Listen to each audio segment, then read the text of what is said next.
We've got a bit of a long episode today, so I'll make this quick. I wanted to start the episode by thanking our patrons. Major thank you to Dustin Miller, Dave Jackson, Ryan from Listoff, Poppy the Keaton, Eric Guess, Chris Copleen, Charlie Young, Colby Moyer, Cody Dawson, Nikolai at Night, Chris from A Novel Console, Low 5 Alex, Backlog Adam, JD, Adam from Revival and Extinction, Mike Gilmer, Orden Wells, Alan Bingham, and Matt, aka Stormageddon. I appreciate each and every one of you dearly. If you want to be like these fine folks, you can head on over to patreon.com/pixelprojectradio to check out our offerings there. If you like the show enough and want to show some support financially, you can do so, and in return get some nice goodies such as our schedule in advance, bonus episodes, the ability to choose what those bonus episodes are, and more. Once again, that's patreon.com/pixelprojectradio. I'd also like to plug our Discord.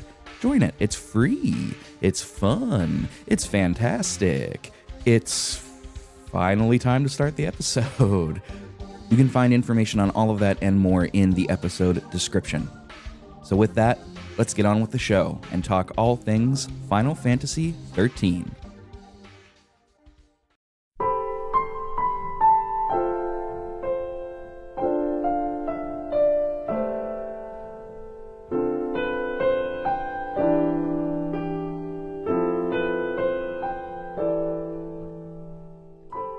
Welcome back to Pixel Project Radio, the video game discussions podcast where we do deep dives and analyze all of our favorite games, and some of yours too. My name is Rick, I am your host, and today we take a look at one of the black sheep in the Final Fantasy series, Final Fantasy XIII. Does it deserve its heated reputation? Well, we're going to talk about it. Stick around till the end, as always, to hear where you can find us on social media, the Blue Skies, the Instagrams, the Twitters, anywhere on www.internet.com. We'll tell you about it. As always, I'm joined by two guests. First, we've got a returning guest, and by my count, once a certain project is finished on the show, we'll have taken the lead as the most frequent guest on Pixel Project Radio. That isn't former co-host Ben, of course. That honor kind of sticks with him. Today, we are joined by Chris Copleen of the Retro Hangover Podcast. Chris, thanks for joining me once again. Thank you, Rick. Most frequent. That blows me away. I am honored. I did not know I had that many episodes on your show. That's incredible. I am so happy to be back, and I'm happy to talk about some more JRPG goodness. You are the JRPG guy. Eric currently holds the most, but by the time Xenosaga finishes recording, I think that's going to transfer over to you. That's incredible. I would have never thought. Yeah, man, this is great. So thank you for having me on here, and happy to have the record. I'm going to try and hold it. I'm looking out at everybody else. Come challenge me. Let's go. Chris would like to thank the Academy. We've also got one more guest here today, a guest that I invited specially on for this episode because they are a Final Fantasy XIII super fan. I think that's fair to say. We've got John here, regular member in the Retro Hangover Podcast Discord, and, might I say, has done an episode on Final Fantasy XIII before on Retro Hangover Podcast with Chris. So this is going to be a fun episode. John, thanks for joining. Oh, thanks for having me. I obviously love talking about this game. It's my all-time fave, so I'm ready to be defensive. A couple things up front about this episode. Spoiler policy is going to reflect as always. For this particular episode, I might suggest holding off listening until you have some familiarity with the game. We're not going to do any major spoilers for plot beats or plot points until we get to the story section, but because of this game's development history, we kind of have to cite specific examples. So depending on what spoiler means to you, you might want to tread lightly. What I can guarantee is that we're not going to spoil any major plot points or revelations before we get into the story section, however. And speaking of the story section, a little good news, bad news. The bad news, or less than good news, I should say, is that we are not doing this in a beat-by-beat story examination style. That is purely because of scheduling. It just didn't work out schedule-wise, and keeping this under 3.5 hours while doing a full beat-by-beat analysis would have been extremely challenging. But the good news is this opens up a future episode where we can do that on this game, because I think it deserves it. So, without further ado, let's go into our TLDR reviews, where we give a little snippet of how we feel about this game. And John, since you are a new guest to this show, I'd love for you to go first. For some, FF13 is the worst in the franchise. For me, it's my favorite game ever. It's beautiful to look at, fun to play, and fascinating to digest and dissect. Just thinking about it makes me want to play it a fourth time. That's it, though. That's all I said. I just saw the brackets. I know. It's so easy to go on and on about this, and we will get a chance to. That is a big reason I invited you on this episode, is because I wanted to give this game a fair shake, and I'm going to talk more about that in a minute. Chris, what about you? What are your TLDR thoughts on Final Fantasy XIII? So hopefully they aren't too long here, but my thoughts here are the term beautiful disaster could never be more apt. Had this game come out under any other branding, it may be a technical masterpiece and a cult classic for its stunning visuals and fun battle system, despite a convoluted and awkwardly delivered plot. But this is a Final Fantasy game, and as such will be judged by arbitrary standards that shift as often as the wind blows. While criticisms are well earned, as its focus is never as clear as it should be, it's far from the monster it has been socially crafted to be. Very nice pun. I know that was intentional. Haha. And I'm just going to read mine and get it out of the way because I think we feel pretty similarly on this game. The Final Fantasy series has always had a penchant for experimentation within the genre, and 13 continues with this spirit. While the finished product suffered from a lack of cohesion, communication, and editing due to a troubled development cycle, Final Fantasy XIII, much like its sibling Final Fantasy VIII, is an interesting work that fans should try at least once, as the seeds of potential within are very clear to see. So let's talk a little bit about our personal histories with this game and how we came to discover it. So John, I'm going to continue with you if you don't mind being a new guest. When did you first discover this game? How did it enter into your life? I first discovered Final Fantasy XIII, like anyone, at the E3 showcase on the Fabula Nova Crystallis, which I believe was 2008 or 2009. I can't remember exactly. Saw the trailer, fell in love with it, and knew I had to play it. And so did you play it straight away and fall in love right away, or did it take subsequent playthroughs? A little bit of both. So I didn't play it right away. I was a broke college student, broke to the point of not even being able to afford any console of any kind. So, well, I guess I could have, but I was chasing girls at that time. So priorities were elsewhere with the finances I had. First time I played it, I had a buddy of mine who was like, hey, look, I have a 360. You can come over for a weekend and try it. So I got a copy. I can't even remember how. I went over for the weekend and I didn't sleep. I played that game nonstop. He did not know what he was getting into. And I put a good 26 hours in that first go through, but that's all I could do. And then I wasn't able to actually play it again for, it must have been 3-4 years. Played it again, got to a point in the game where I couldn't find my way through, was still chasing girls, and put it to bed. But I couldn't get it out of my mind. So I actually didn't fully beat it. I was very far the second playthrough. I didn't fully beat it until last year when my wife was pregnant, and I said there's 2 things I wanted to do, and one of them was beat Final Fantasy XIII. I was like, I have to get this game out of the way. I have to finally beat the boss and just complete the story, even though I already basically knew what the story was through just living in the world of video games and things being spoiled naturally. But played it through, finished it on my own, had the more context of the feeling of doing it myself and seeing it through, and love the game even more. Oh, wow, that's incredible. I don't think I knew that about you, that you just finished it this past year. First time. Yep. First time I actually beat the game in full and did a lot of the side content. That often is my problem. Like many JRPG fans, it's not that I can't beat the final boss, it's that I exhaust myself in all the side content. And then I'm like, okay, new game.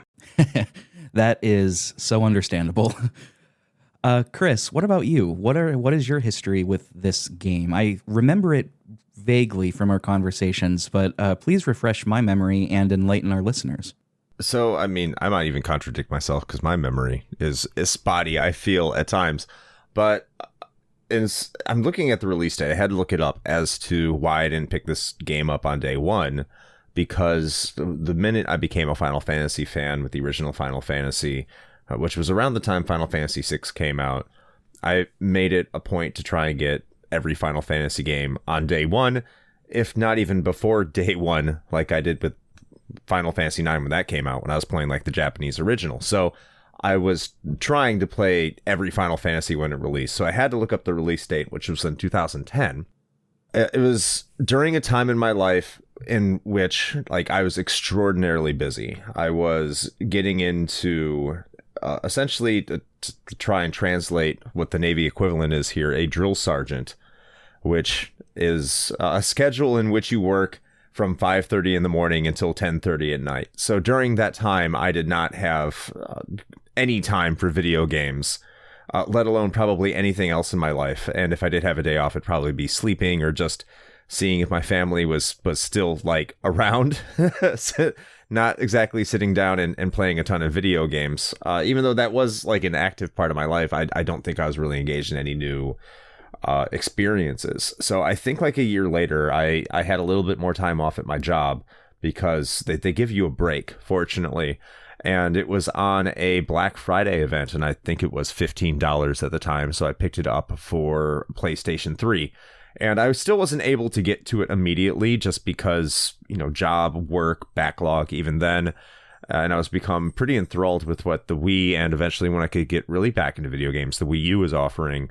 So Final Fantasy XIII just kind of stayed on the sidelines, especially with all the negative criticism it was getting, how much flack it was getting. It wasn't exactly the most attractive game to get to. But then when I moved back down to Jacksonville, after my tour up in Great Lakes up in Chicago, I started working a night schedule at my job. So on my days off, just to maintain my circadian rhythm so I wouldn't be exhausted on my days off trying to do day things, I would just stay up all night. I'd wake up around 3 or 4 o'clock in the afternoon, get a good workout on, and then I'd stay up during the night all the way until 7 o'clock the next morning just to make sure that I would be sharp at my job. And a way to do that would be to play video games. And one of the first games I played in order to do that was Final Fantasy XIII. And I loaded it up because I wanted to experience it for myself. And I played all the way through it. And back then, I had quite a good time with it. And I ended up being quite a bit of a Final Fantasy XIII apologist. Now, I have played it more recently, as you mentioned, for our own show over in the Retro Hangover Podcast. And I will get into my feelings for that here, because they do differ slightly from how I felt about it before, but I never talked about it back then. So I'll have this opportunity to talk about it again now here on this show, and just to kind of spread the word of Final Fantasy XIII. I can't say whether it be good or bad. It'll be up to everybody listening. But I do think it's a game that is worth talking about, because I don't think it necessarily gets the credit and appreciation it deserves in just the cultural RPG zeitgeist that we know of, as you said, the internet.com. Yeah, for better or for worse. Right. It's funny. It's funny how initial impressions on a game based on where we are in our lives can really color how we feel about something. And to that end, I actually remember exactly where I was when I first started playing Final Fantasy XIII, which is going to make this sound like some big romantic story. It's really not. This was back in 2013. I was not an early adopter of this game. I almost said very famously, like, who the fuck am I? After the PS2, like at the end of the PS2, beginning of the PS3, I kind of stopped playing games for a long time. I would go back and play the Final Fantasies that I knew and loved, like 7 and 9 and 10 and, Pokemon, but I wasn't staying up to date on stuff. And I was doing a stint in the Ohio Light Opera in 2013 in the summer, and what they have you do is they have you stay on campus in these old-ass dorms. It is still the same to this day. They pay you shit, and basically you've just got to kind of hang out on campus all summer while you're doing shows. And because this was this is a light opera company that does light operas, operettas, and theater, I was only in a few shows being a saxophone player. So, the first year I was there, I hung out with people. I did some partying, I got a little crazy, a little wild, That's right. a little wacky, I did some dancing that I'm not proud of. But the second year I kind of mellowed out. And basically my days were, if I didn't have a show, I would just practice, exercise, and play video games. Just rinse and repeat nonstop. And I very distinctly remember playing Final Fantasy XIII and some Sonic game. I don't remember which one. But I had heard that 13 had a weird reputation. The first thing I remember hearing about it is that the music was not done by Uematsu and how sinful that was. And we will get into that. I have strong feelings about that.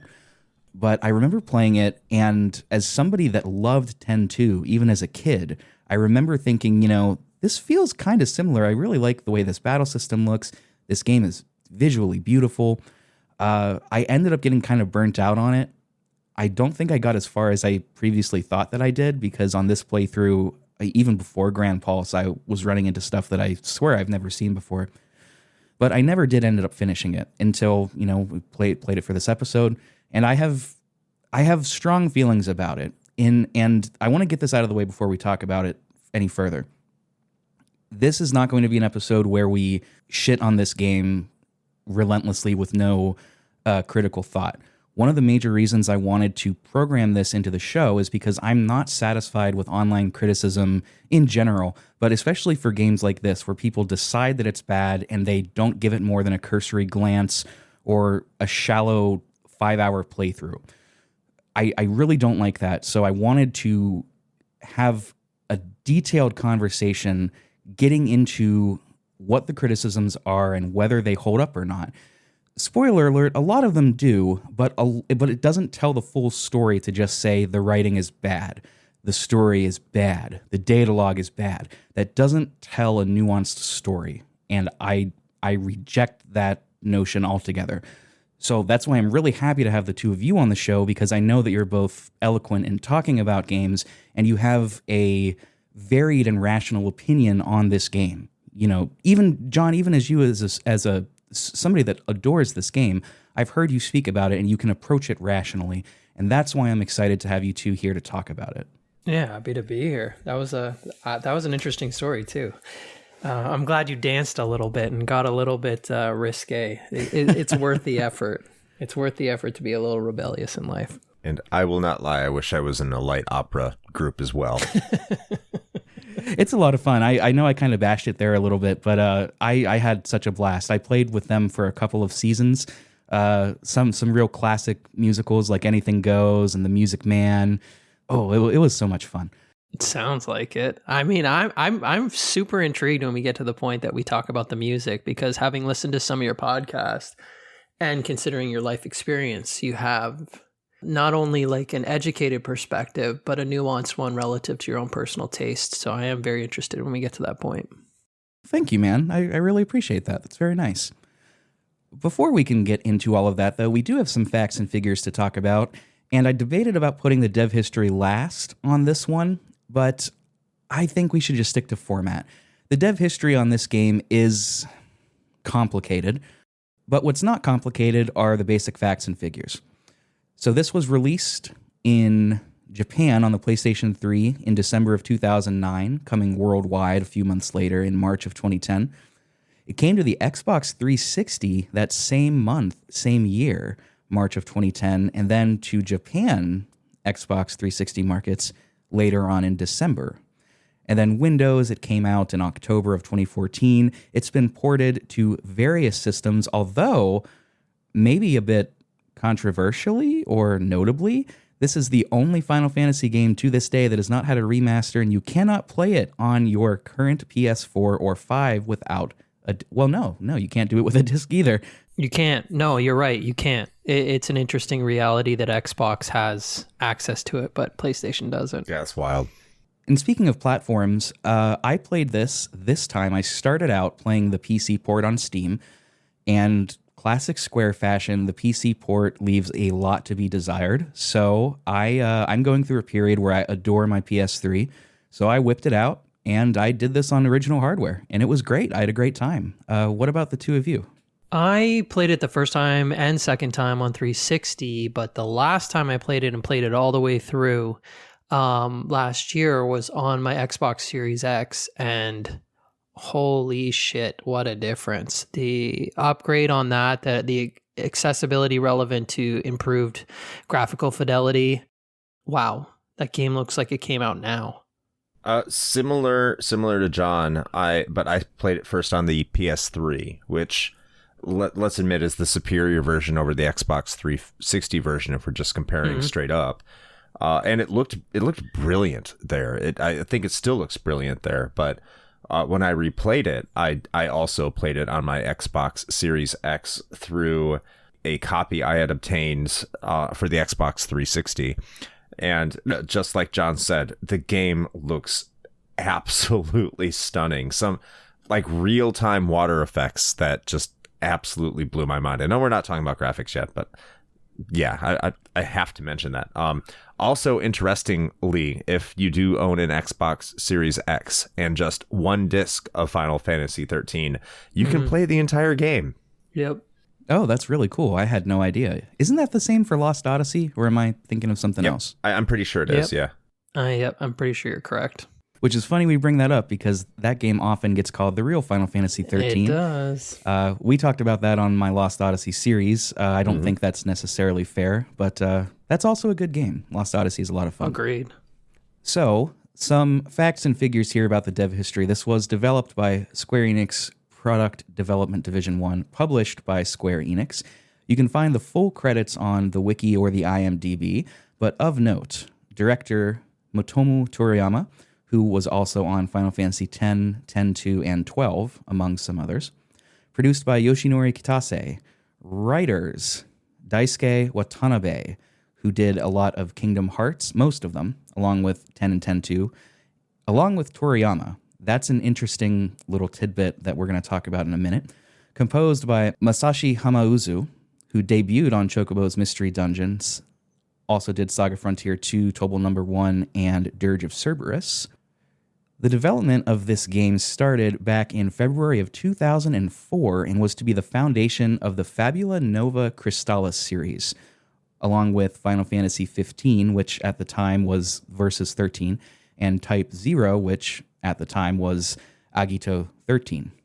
Were either of you paying attention when this was in full swing, this idea of Fabula Nova Crystallis? This is something I was not aware of at the time whatsoever.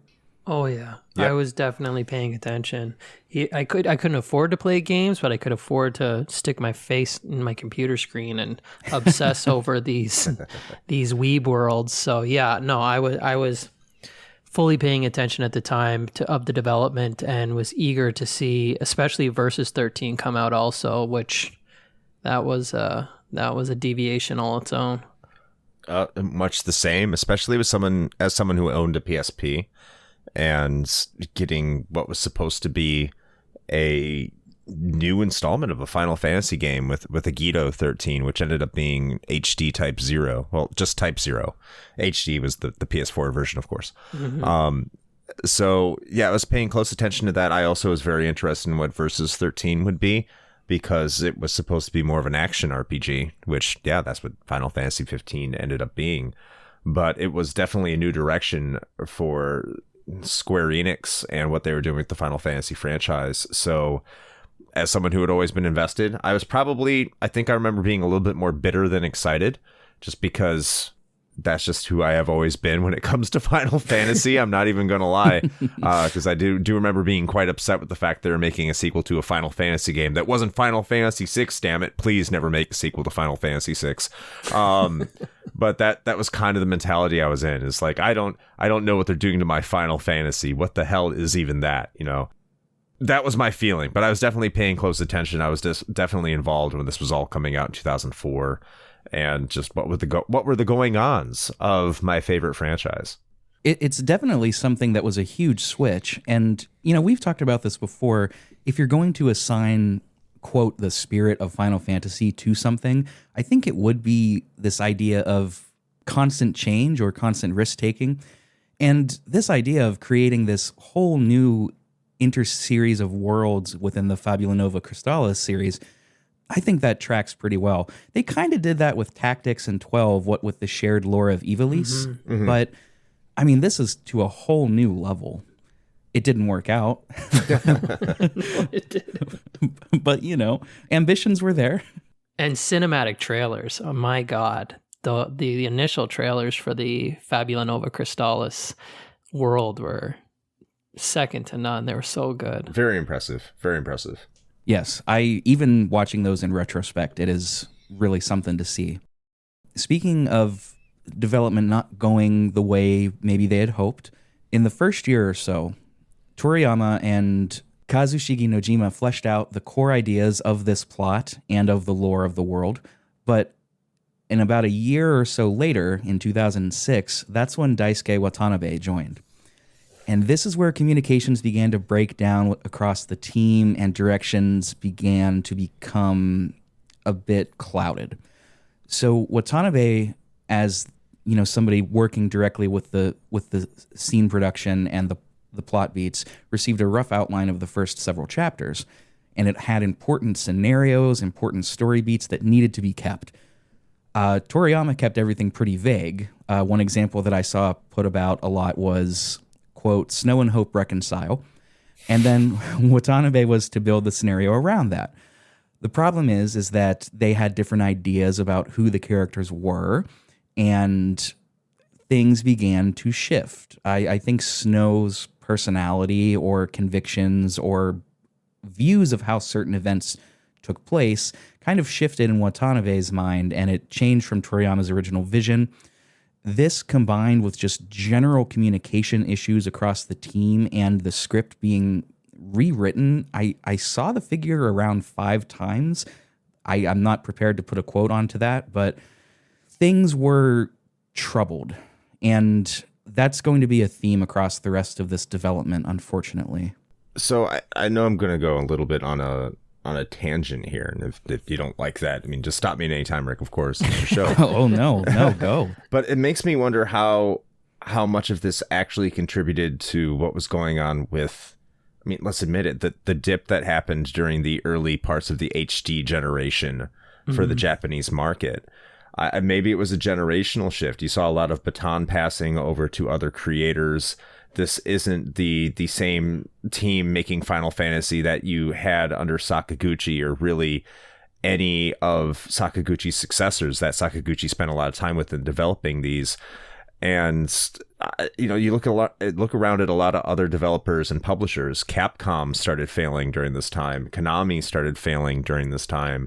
Square Enix was really struggling, and this is during a time that you saw the rise of Western development and really increase their profile and prominence. It makes me wonder how many similarities that Square was facing compared to other developers, and maybe this could be a source of those struggles during that early portion of HD development. In addition to just learning how to bring their core concepts into another generation, I mean, you're talking about almost an entire generation in terms of years, over 20 years of people who fostered and developed ideas and franchises, turning it over to a new generation during a time that like size was increasing, scope was increasing, and just overall taste and direction was changing as well. Solid points. Yeah, I wonder about that. I really do. It's a weird time period in gaming. And as I really wish that we had the insight of somebody like Omi, Chris, from your Discord. Yeah. Because I know he was pretty active in game development at that time and has a lot of really personal insights on the transition into that generation of consoles. What would that be? Was that the 7th gen? 6th or 7th. I hate those numbers. I never I can keep know. track of them. Me too. But that's something important to bring up too. I had also wondered, you know, very famously, Lost Odyssey did not come to the PS3 because the Sony CEO was very difficult to work with. I don't remember his name. Ken Kutaragi. Yes. I had wondered if that was maybe affecting, you know, team cohesion or morale or something. That's total speculation. I'm not actually prepared to talk about it, but you know, you never know. There are so many variables at play here. No, there are things to think about. Like when you're bringing up this discussion relevant to production, it's always the games that go off the rails that get the discussion, and the games that don't get the same laser focus relevant to the production process. I also think it's humorous how an outsider views production, being somebody who is a producer for a living. Now, I may not be a video game producer, and I may only produce commercials, but I am a producer nonetheless, so I have a perspective relevant to the process. And even one being so much less arduous, like commercial production, it's difficult. There's so much ego to balance in the process, and there's so much to worry about between satisfying your capital investors and ensuring your creative output that it's a miracle often that anything occurs at all. So it's not off base to consider Final Fantasy XIII's production to be arduous, but I imagine everyone's is. It's just that Final Fantasy XIII didn't resonate in the end at scale. So it's easier to highlight those difficulties and point to them as part of the problem. Making a note to send John my headshot and a demo reel after this. But you bring up a really good point. And I mean, we can see this online even just as basic internet users. You know, I was very active in the cell phone tech world for a while, and it's like you only ever see a disproportionate amount of complaints about a certain phone line, let's say the folding phone lines, than you do folks just posting, yeah, I love it, it's great, it works totally fine. Mm-hmm. So that disparity is present there, and it's present across everywhere. Of course, the games that do not live up to their expected reputation are going to be put under a microscope in ways that other games aren't. And, you know, I mean, that's not to say that the things that happen behind the scenes here should be excused or kicked under the rug, but it is something to keep in mind. Yeah, it's the context you want to consider, because I was also so interested at Chris reminding us of that era in gaming.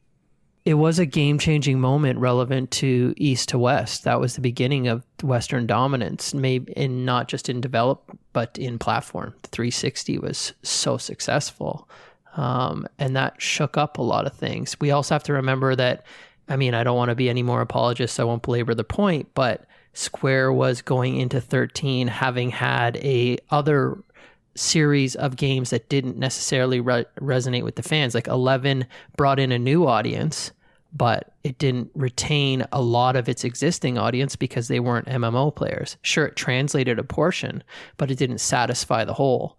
And then 12, which before 13 was my favorite game. I also love that game.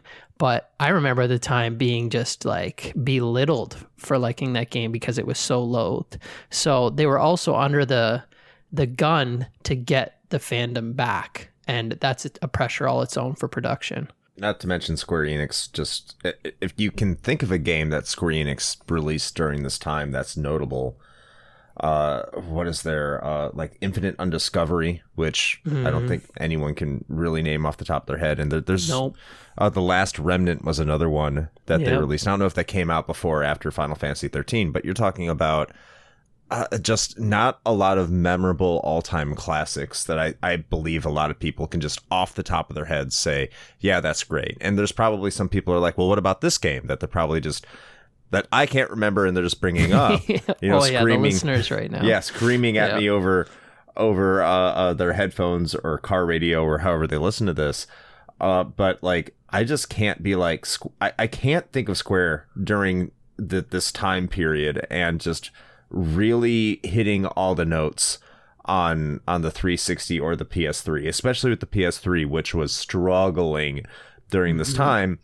And kind of to go back to my point, I think the Japanese developers really put all their they put all their chips into Sony's bank, and Sony just they weren't figuring it out, and Xbox was killing it. And by the time, Sony eventually did but it was at the end of the generation.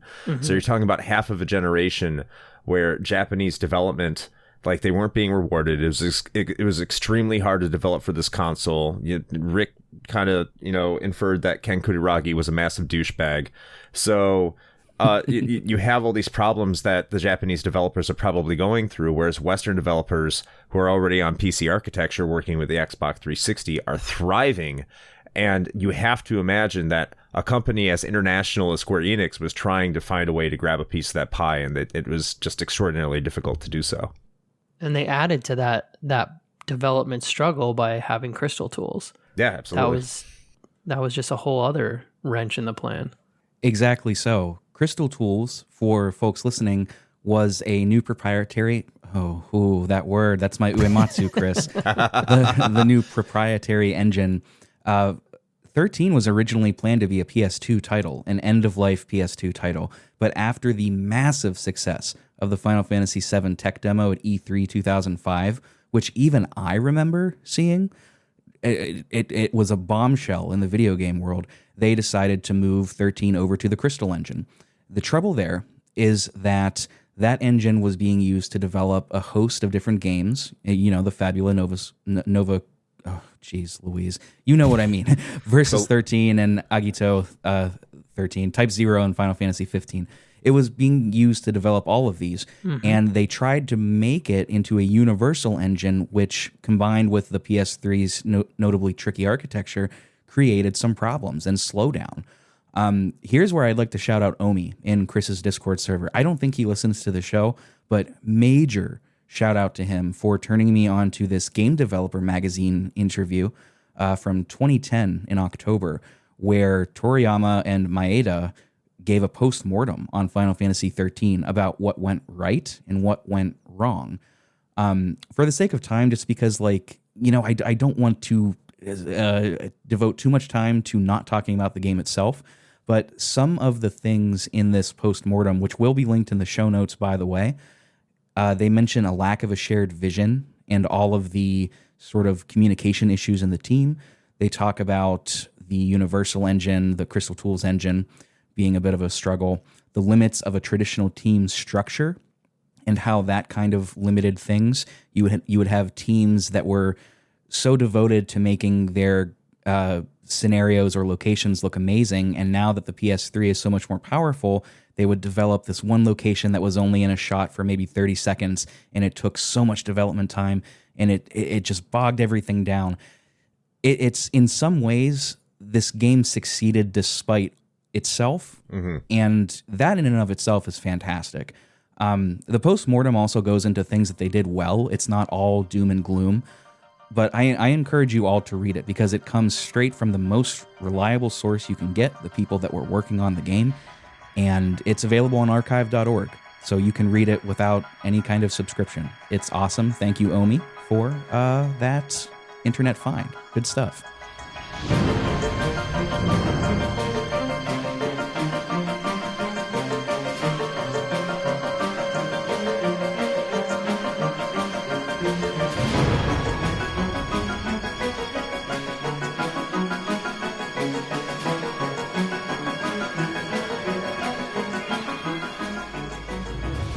Okay, so I encourage you all to really take a look into this dev history. It's very fascinating, and I'm also going to shout out some other sources. Digital Foundry has an amazing video on each of these Final Fantasy XIII entries, 1, 13, 2, and Lightning Returns.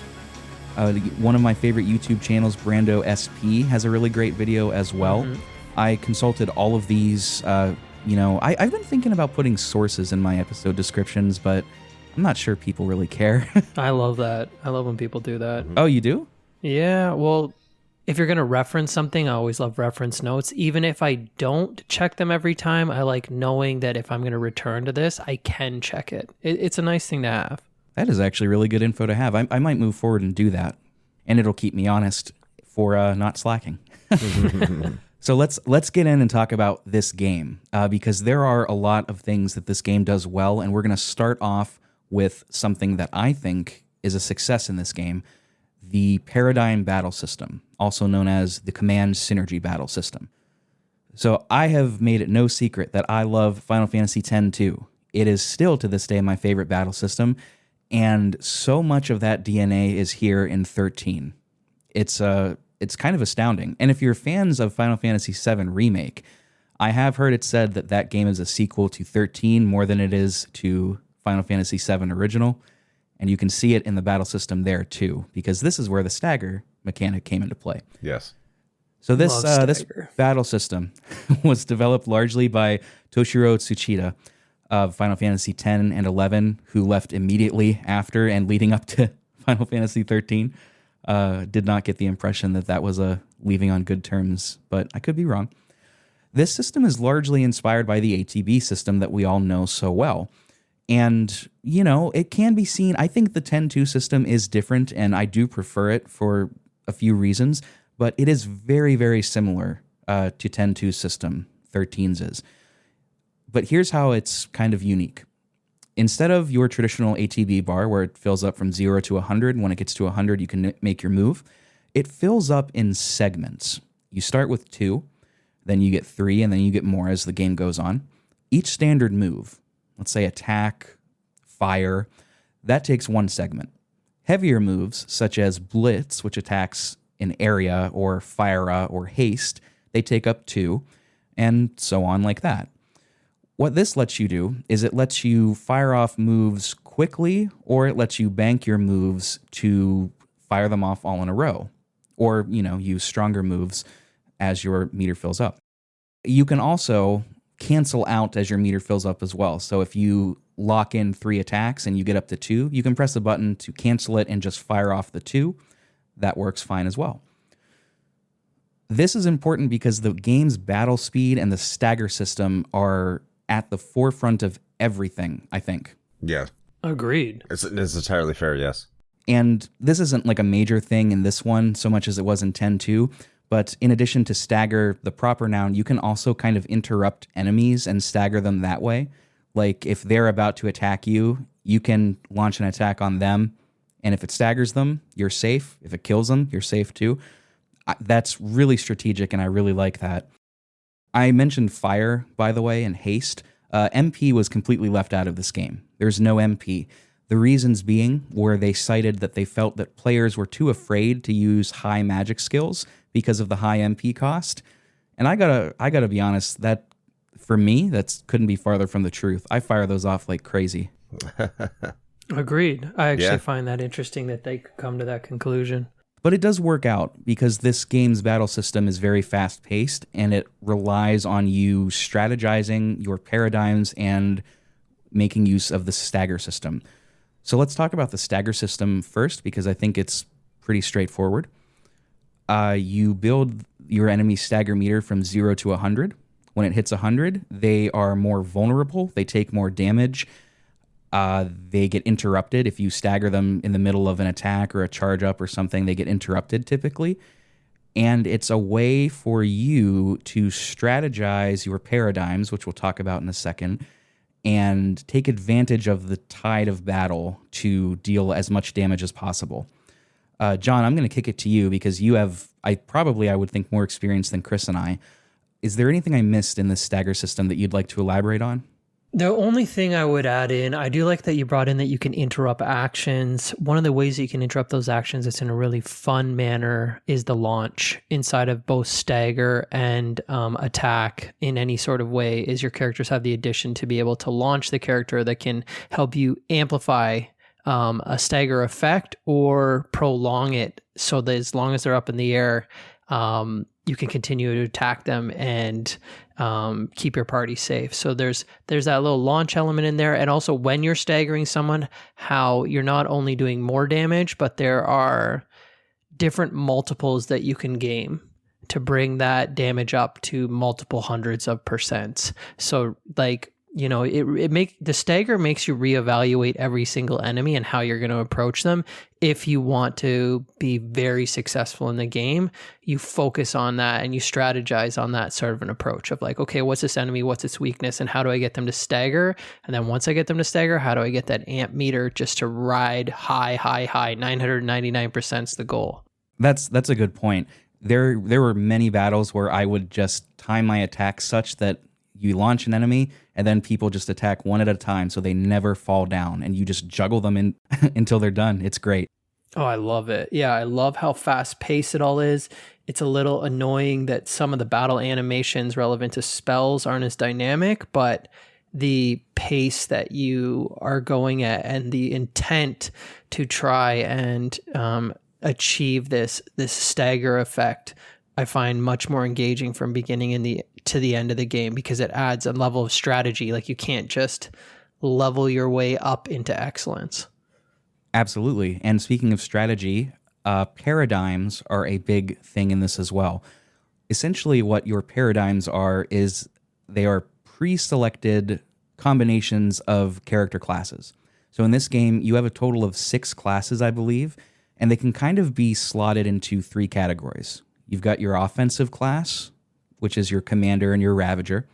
You've got your defensive class, which is focusing on preserving and increasing HP, your sentinel and your medic. And then you've got your specialty classes, saboteur and synergist, which apply buffs and debuffs. This is basically football: offense, defense, special teams. I'll be here all week. Thank you. John, you did explain this really well, though. The paradigms are meant to turn the tides of battle.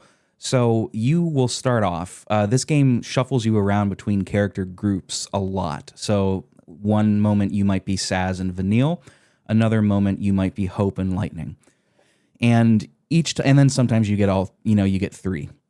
But you're going to come with some pre-made paradigms. You can also create your own. I believe you can have up to 6 rolling at any given time, if memory serves. Yep. And you can switch these in battle on the fly. And the key thing to remember here is that speed is the name of the game in these battles. You've got to be quick, and you shouldn't be afraid to switch paradigms just to fire off a quick action. There were so many times where I would switch off just to get one cure in, and then somebody's either a saboteur or a commando just to get one little hit to make sure the stagger doesn't falter, and then it's right back to business as usual. The stagger gauge here is really interesting because your 2 damage dealers, the offensives, Commander and Ravager, are going to be dealing the most damage here. Saboteurs can actually do a little bit via debuffs. I think that's the right one, Saboteur. Yes. Mm-hmm. Doing debuffs. That does actually build the stagger meter a tiny bit, but it's mainly Commander and Ravager. Commander builds it very slowly, but the depletion of the stagger gauge also goes down slow. Ravager is going to build that stagger gauge really quickly, but each and every hit makes it deplete faster and faster. So if you're rolling full Ravager, you've got to be really confident you can stagger your attacks to get that up to stagger without it depleting. Because when I say it depletes quickly, it depletes really quickly. And then you start back at 0. And in some battles, like you had mentioned, John, this game is tough. You have to be okay with taking risks. In some battles, stagger is going to make or break that battle for you. Especially the bosses. Oh, yeah. It's really intelligent how they set this up. Yes. And I really like, it's not my favorite system. That still belongs to 10-2, but this is a damn good system. So getting in here too, a lot of people where I've talked to that do not like Final Fantasy XIII system, and I'm sure both of you have heard this, is that the game plays itself. Oh, you just hit A. You just hit A. That's all you do. The game plays itself. I'm like, well, no. If you want to look at this game from a very practical standpoint, I think it is more involved in a game like Final Fantasy XII. I do think that there are evolutionary steps that you can see with Final Fantasy XIII that align to the active time battle system. This is an evolution of what you did see in Final Fantasy 4 through 9. It's just more of a singular experience in terms of the character that you are directly controlling. So I can understand where there's a little bit of a hang up with that, especially with the 3-tiered system, kind of a charged system that you're controlling it in, and how it just kind of automatically does the things that you're looking for. But I think that's more of a criticism of how it's, visually presented. And this was something I believe was an objective of the developers, was to have something that was more cinematic in action. That's what they wanted from the battle system. But if you take a step back, and you realize that this battle system is more about battle management, managing the battle space, taking advantage of what is there, and learning how to shift appropriately and build your party to support the changes in battle and what you need to do, and having different loadouts depending on what enemy weaknesses are, or what may need to be done. This is more of a strategy RPG than a traditional JRPG. And I think once you get over the fact that of course this is not going to be Final Fantasy X or Final Fantasy VII or Final Fantasy VI or IV or whatever, and you realize that yes, this requires more strategy than what everyone was really complaining about for years, which was these games are just attack, attack, attack, heal. They tried to do something a little bit different where you're a manager. You're managing your party and what their actions are doing, as opposed to directly involving yourself, because what people were saying, especially at the time, is directly involving yourself was repetitive. So they tried to address the complaints, and the response to these complaints were, well, why is the game playing itself? It's not. You are the boss and you're in control. No, are you directly role-playing your characters? Not so much, but the speed and frequency and the attention you have to pay in order to turn that tide of battle, much like you do in 10-2, but it's a simplified, streamlined, more accessible version of what 10-2 was doing to the casual game player. That this is really something that if you're just approaching something that you want to play and have more of a strategy, a thinking person's role-playing game, this is not a bad place to go to. I actually think the battle system is this game's greatest strength, and it's why I stuck with it for as long as I did, because it's so deep. It can be so deep, and there's so much customization you can choose to do if you choose to do it. And I do understand, and I'm pretty sure we're going to get to it, if you like it doesn't really open up or show its weaknesses and strengths until the later parts of the game. But once you start seeing it, once you have to develop it, it becomes such a more nuanced and developed battle system. Preach. Yeah, dude, you make a lot of really good points. You had mentioned people say this game plays itself. One of the reasons for that, I think, is there's a new command on the front of this battle menu called auto battle. People didn't like that since even Final Fantasy XII. You know, that was a complaint there too, I think you mentioned. Yeah. And auto battle is a very perplexing thing in this game because it mostly works pretty well. Mm-hmm. But when it doesn't work, it really doesn't work. Yep. Something that I found interesting too, and I meant to reload my save and switch the language to Japanese because in the screenshot that I saw of this, it was early game when you only have 3 commands. In the Japanese battle menu, this is just labeled Kogeki, which is attack. It's just attack, which I find strange. It was Kogeki, Commando, and item or whatever. Item. And yeah, I'm not sure how that would fit. But at any rate, you can still load your attacks manually. But the problem is that this game is so focused on speed of play and the stagger mechanic and the interruption mini mechanic that often puts you at a disadvantage to go down one in the menu, select attack, load out your attack, and then go.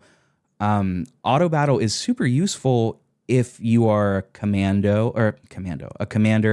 or a ravager and you're just dealing damage, or if you yourself are a medic. It's pretty good. It will automatically heal the person with the least amount of HP. That's great. It does falter sometimes. If you go to a synergist, for example, let's say you just want to buff your other teammate who is a ravager and you want to give them faith. Sometimes it'll just default to giving everybody bravery before it cycles to faith and then to vigilance. And, you know, if you're doing a saboteur, it might not target who you want at any given time. Or my least favorite, the one that drives me insane, when you're commander, it'll say, yeah, you can do a blitz here. And then by the time you run up to attack, the enemies have walked in totally separate directions. And you've just wasted a whole battle bar. Just spun in a circle and done nothing. Something that happened to me a lot too, speaking of your characters moving around, sometimes the sentinel would park themselves to do steel guard or meta guard, and the medic would just kind of walk over, and then they're both getting the snot beat out of them because the sentinel used provoke. It's like, this is exactly what I was trying to avoid, but here we are. It's not quite like Chrono Trigger in that way. It's not quite as nice, but that's just such a minor gripe. But man, does it bug me. Yeah, I think so much of auto battle is misunderstood. It's more of you're in a standard situation, and the times that you deviate are the times that you require to deviate. It doesn't change what we do in any of the ever so celebrated turn-based games of the past, like the single-digit games. There's like a standard approach that you wish you could almost just press a button. I'm in a standard situation, just get me out of this. But when you're not, that's when you're employing specifics. And you're trying to rush them too. It's almost like I would practice a lot in more simpler battles in order to get to those drop-down menus exactly. And those times that I'm practicing doing specific healing routines, specific buffing and debuffing routines would then aid me exponentially when I'm in a boss battle, getting my ass handed to me and needing to have such specificity to every single action, every single paradigm switch, and every single input engagement. And, otherwise, then it's just auto battle away. Like, what's so different from any other game? Yeah, that's really well said. Misunderstood is exactly how I would categorize this. The strategy doesn't come from... I want to be careful how I speak here because somebody's going to come out and say, well, this isn't exactly what you said. What about this? Yeah, of course. The strategy is more in switching the paradigms than it is choosing the individual moves a lot of the time. Yeah. It is.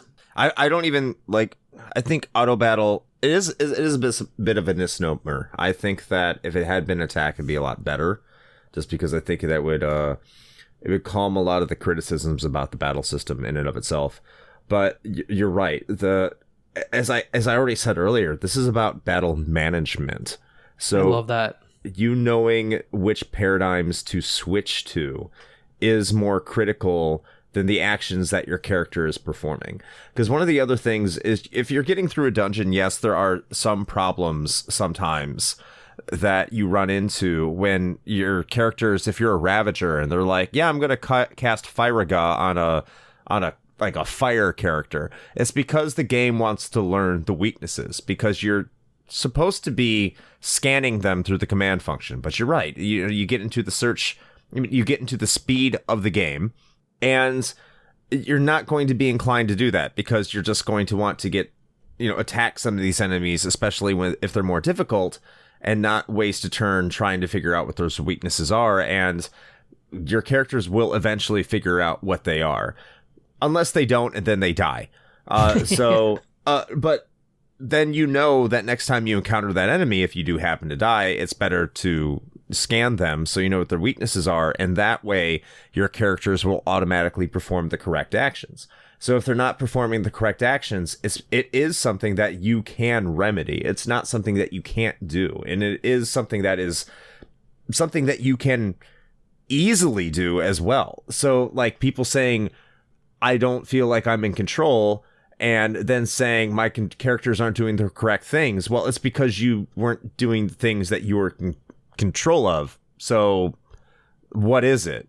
I'm not sure where the disconnect is here. And that's what really comes down to Final Fantasy XIII's battle system is, yes, it is about managing your paradigms. It's about knowing when to swap, especially with some of these bosses, where you are going to have to constantly swap, where you are going to have to consciously manage the teams that you have pre-built going into a battle, and understanding the strengths and the weaknesses of that team makeup and knowing when to swap. Because if you don't know how to do that, yeah, you're going to get your ass kicked. If you don't realize what your characters can do when there's those certain jobs, yes, you're going to get your ass kicked. It requires some understanding and paying attention to outside of the battle. And I think that's what confuses a lot of people that, are fans of more traditional JRPGs, where the only things you really have to pay attention to are the things that are going on in the battle. Yeah, well said. Yeah, absolutely. Just to move us forward, I am looking at the clock a little bit, so I want to kind of push the train forward a little bit. 4-hour episode. Honestly, there is the Crystarium is your primary level up system here. This is, for all intents and purposes, modern day Sphere Grid. Yeah. I don't really have much else to say about it. You get points after every battle. I kind of prefer the sphere grid because you get one level in the sphere grid, you move forward one. Here, I've got 512 points. What the hell does that mean? You know? Yeah. I don't have anything more to say about it, though. I just like those kind of systems, like the sphere grid, like this. I like that it applies to characters in and out of battle. It just makes management so much easier because you're not always going to be able to employ the same characters, but you can give them the same advantages. I don't like the Crystarium. I think it's interesting. I like seeing graphs go up, numbers go up. Yeah. Eternally, everything must go up.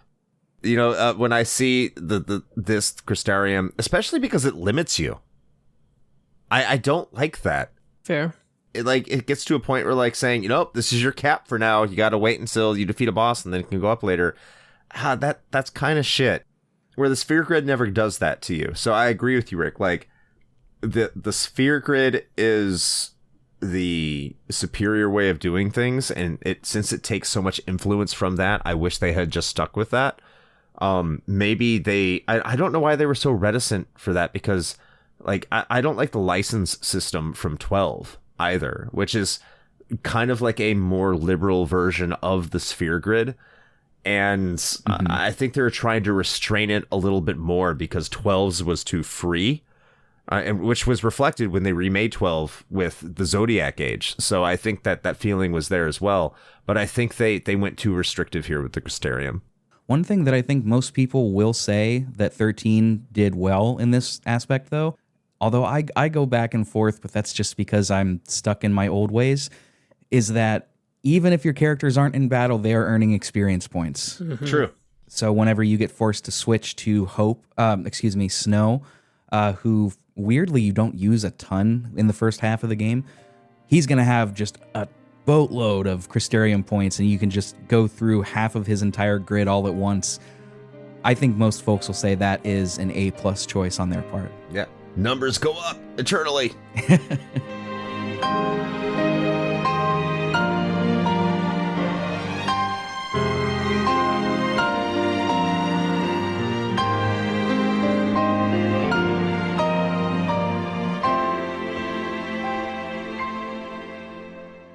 Let's talk visuals and level design. I am going to keep my thoughts pretty brief here. We mentioned what we were playing on. Chris alluded to the PS3 being the superior version as far as original hardware goes. I have to agree. I did experience more than a few frame dips on PS3. I want to shout out Digital Foundry once again because those guys know a lot about the specs and hardware of visual production.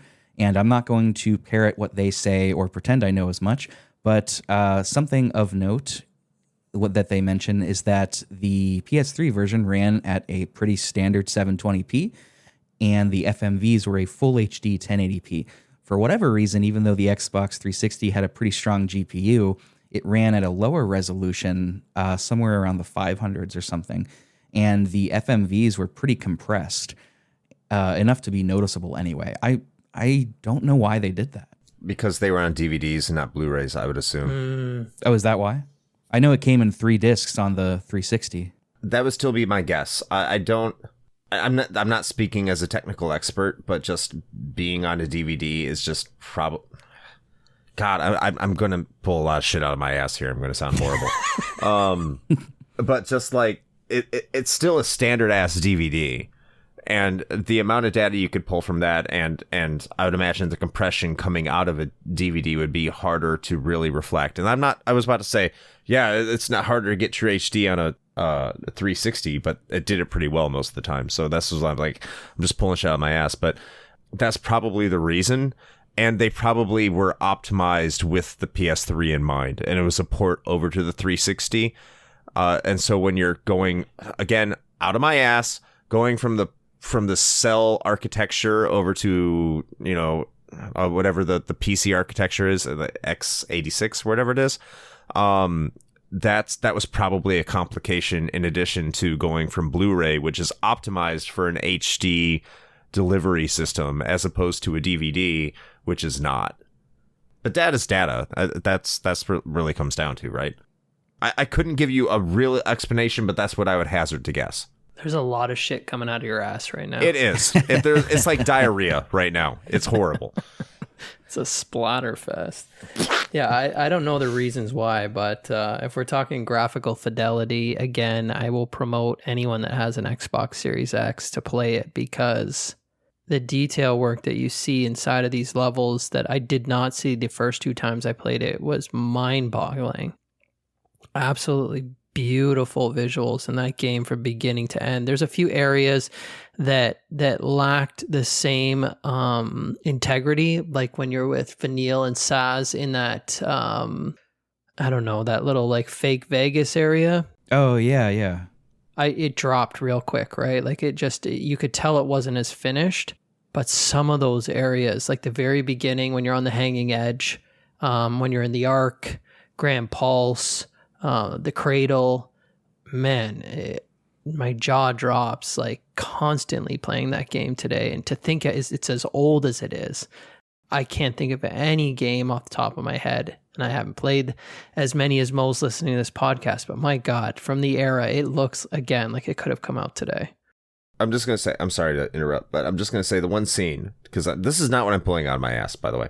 The one scene on the Series X that in terms of graphical strengths, in terms of how good it looks, I don't know what city it is, and maybe one of you could remind me, but it's where you're palling along with Saz and Vanille, and they're together, and it's raining, and there's these water effects, and they're out on a pier, and just, I love when a game can do water effects correctly, or at least it leaks proper right there.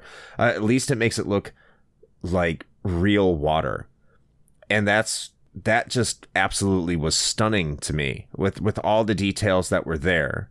For a game that is supposed to be over a decade old, it still delivers. Yeah, well said.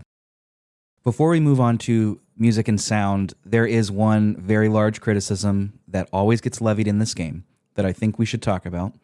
That is that this game is too linear, that this is Hallway Simulator 13. Mm-hmm. And I thought about this so much as to why it didn't bother me in 10. Because 10 is functionally the same. Agreed. Almost. Not quite the same, but almost. Similar. It's similar enough that this comparison is very well warranted. And I was thinking, why does this not feel as good as 10? And I think it comes down partly due to story pacing, which we'll talk about whenever we get into the story section. But this, to me, felt like a series of disconnected set pieces. In other words, I didn't feel like this world was believably lived in and fully realized. And I think part of that came down to how beautiful they wanted to make the game. Toriyama is on record stating that the reason that there aren't any towns in this game or like locales with NPCs is because they just couldn't get everything up to the visual fidelity that they wanted. So they cut it. They fine, I get that decision. You know, don't put something out that you're not proud of. But the game does suffer a little bit from it. And I think that's why so much of this felt like disconnected. Don't get me wrong, the set pieces are beautiful, like going through the opening sections after the Purge, Grand Pulse, obviously, but even some of the, like, I don't want to say steampunky, but it kind of reminds me of like steampunk mixed with the Dwemer stuff from Skyrim, like that kind of futuristic metallic sort of looking deal, machinery. It all looks beautiful, but I could not tell you how any of it relates. I still to this day cannot get a rendering of Cocoon in my mind. I really can't. And this is maybe the one criticism that is widely pushed that I think holds some weight. I agree. Definitely does. It is disconnected. And I think in a lot of ways, Final Fantasy always suffers from that because they do love to push for these beautiful landscapes that may be a bit all over the place, like a wintry area, a jungle area, a desert area. But a lot of the other games are able to connect that better because they have a world map, for example. And I think that's one of the things that 13 doesn't have that makes it a bit more difficult to connect them and thread them together. But you also have the difficulty of there's a world within a world, like you're talking about Cocoon. Like Cocoon is the world within the world. And then we go to the actual greater world, which is Grand Pulse. I cannot tell you how much that confused me back in 2013. it's very science fiction like, and I always love that about it because, or it's almost like, I was thinking about this the other day, it's almost like how my degree is in theology, and so you learn about, so you learn about how the law of Moses is the 10 Commandments, but in order to keep that law, you create these greater Mosaic laws out of that, like 620 some odd laws out of that. That's what Cocoon always felt like, and its name was apt. Is like, it's the little world within a world to keep you safe from the world. But it's hard to imagine it because you start at the hanging edge, that fractured piece that you see inside of the game art. And when you return to it, you're in a whole other sector. And you've returned to it after being in the greater world. So I definitely agree that there's a great sense of disconnection that is only elevated by going through lots of various seasonal landscapes like snow and ice and jungle and water and, casino and all those archetypal level designs that Square likes to employ throughout its games. So I can agree that it's hard to follow along, and it feels more like a hallway as a result because you're just going through to next loading screen, going through to next loading screen. And I can see where people are getting it from, but the more I've played it, and that requires a lot more time investment, the less I'm concerned about it because I'm more captured by the visual itself. I actually think this is one of Final Fantasy XIII's biggest weaknesses. And I think you bring up a good comparison with Final Fantasy X, because Final Fantasy X, in essence, does a lot of the same things. So the question is, what separates Final Fantasy X from Final Fantasy XIII? And I like this does warrant a deconstruction of sorts, because they are very similar in the way they present themselves and how they are executed. And one of the things I was talking with a friend about this the other day. He just brought it up randomly about 10 and 13, about how one was like they're both hallways and why he liked one and didn't like the other. And one of the things I realized, and I didn't understand why I just realized this now, but Final Fantasy X always has a location that you're traveling to and always gives you a reason of why you're traveling to it. There are no mysteries. You're just not forced to go forward for no reason. You are told you are going to go to this location, and this is what you're going to go to this location for. And this is the road you're going to go down, and there's lore around the road you're traveling to get to the next location. There's all these story reasons about why you're going to where you're going, and how you're going there. It's all explained. And Final Fantasy XIII is, well, we're shit out of luck. We just got to move forward. And it's like, well, what's the significance of where I'm at right now? Yeah, if you look at the codex, there might be something there, but move forward. And it's always forcing you to do so. And that can be like completely disconnecting, especially when you don't have any towns or locales that kind of switch it up a little bit in terms of the structure, which isn't just a straight line, which Final Fantasy X does do until it gets to towns. And then you can do various other things other than going forward. You can go around, like, when you go, like, the first time you go play Blitzball at, I want to say Besaid, but that's where you're starting from, but like you're going to, I think it's Luca. You can walk around in a circle. It's a giant area that you can talk to NPCs and interact with them. In Final Fantasy XIII, you can't talk to NPCs. You can't interact with them. Even when you're at the first major city with Saz and Vanille, you're just encouraged to walk right past everybody and just casually listen to their interactions as opposed to directly interacting with them. So it does lose a little bit of humanity. You're once again pushed, not just encouraged, but forced to move in the direction that the developers want you to without any real rhyme or reason. Lastly, in terms of the world map, yes, every Final Fantasy does have that, and you could argue, well, Final Fantasy X doesn't. But at the same time, if you drop yourself in Besaid, you can start in Final Fantasy X and go from Besaid to any location in the game if you just keep walking and you keep moving forward on the branching paths or wherever you need to go. everything's accessible. This is not the case with Final Fantasy XIII because it is so broken up and segmented. It is much different in the way that it is structured in its own world building, where Final Fantasy X, yes, it's a hallway to get from point A to point Z, but at the same time, it's so connected, and every place you get to, there's some reason of why you went there. There's some memory attached to each town and location, something that Final Fantasy XIII just does not do very well. So I think when people say it's a hallway, I think it's completely legitimized that it feels more like a hallway because you're being pushed down it, whereas opposed to Final Fantasy XIII, you want to go down the hallway as opposed to you're being told to. So I hate to say this, John, and because I don't want a new guest that I wanted to be on the show and that I appreciate very much to feel ganged up upon, but I do have to agree with Chris on a lot of this here. You make a good point that many Final Fantasy games do this because they want that variety.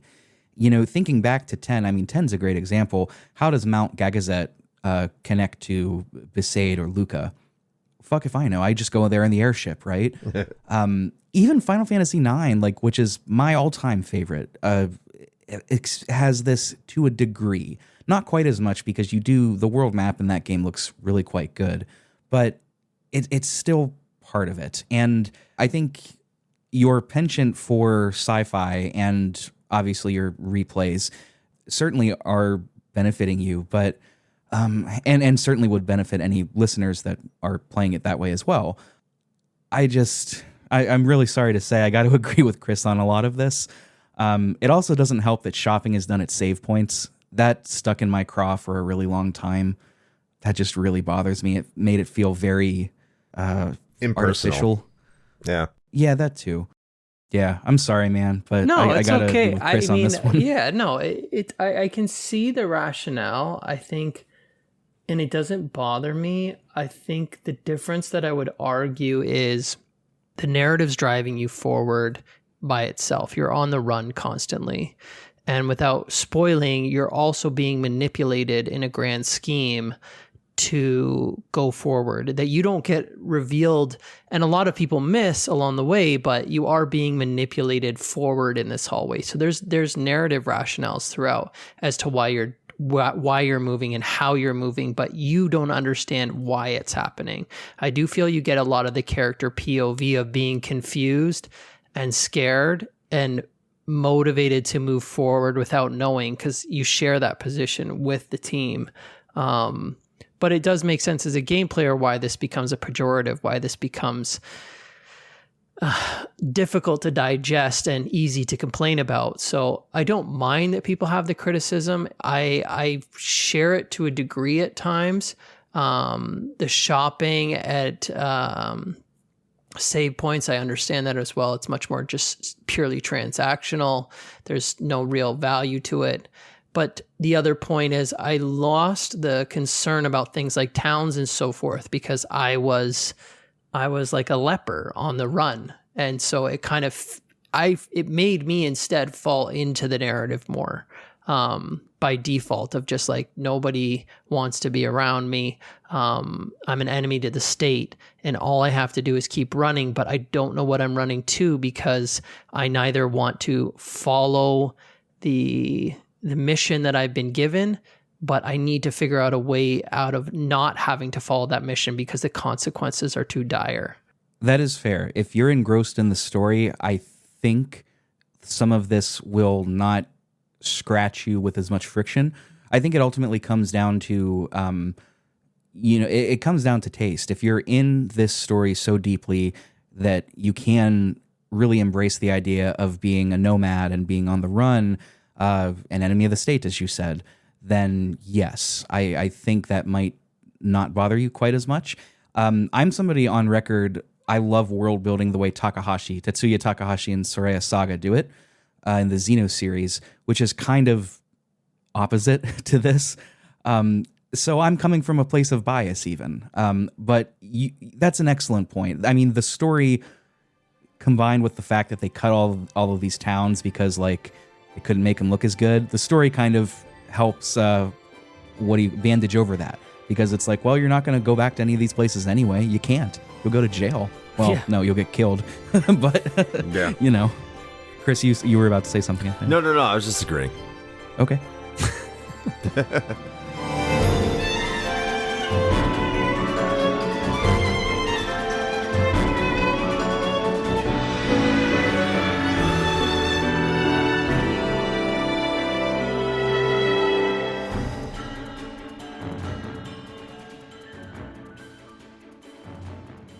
Something that I think we can all agree on, though, is the music and sound design in this game. I'm excited to talk about this because this was the first con that I ever read about this game, was that it wasn't Uematsu and that was bad. And that couldn't be further from the truth. Masashi Hamauzu, classically trained pianist, trained under Uematsu, and I saw conflicting reports on this one, whether he was hand-selected by Uematsu or Kitase. But he's hand-selected by somebody that knew what they were doing, and also worked with Uematsu on 10. This soundtrack is awesome. It's incredible, and I'm dying to hear your specificity of what drove your interest so much. But yeah, it's 13's soundtrack's outstanding. Oh, I was thinking a lot about this because Uematsu is one of the greatest to ever do it, right? Uematsu, Yoko Shimomura, Koji Kondo, like, all of the Shoji Meguro, we could go on and on and on. Uematsu has a very traditional compositional style when he's not composing in rock, prog rock, things like that. Hamauzu feels like a more modern contemporary composer to me. You know, Uematsu is really good at creating interesting melodies and harmonies and character themes, things that tug at your heartstrings. He's like a Prokofiev in that way.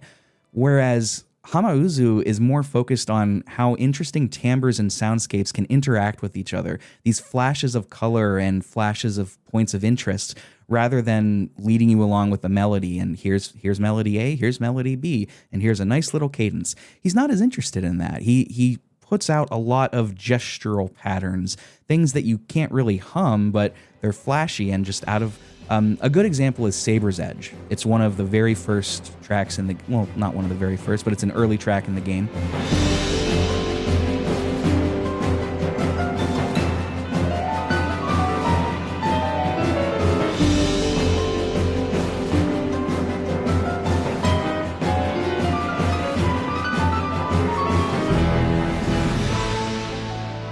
There is this rhythmic accompaniment going along, and there's an almost jazz-inspired piano, which, again, Hamauzu's instrument, that's just kind of noodling around, and it noodles up in the tessitura up to its highest keys as a flash of interest, almost like it's saying, hey, pay attention to me now.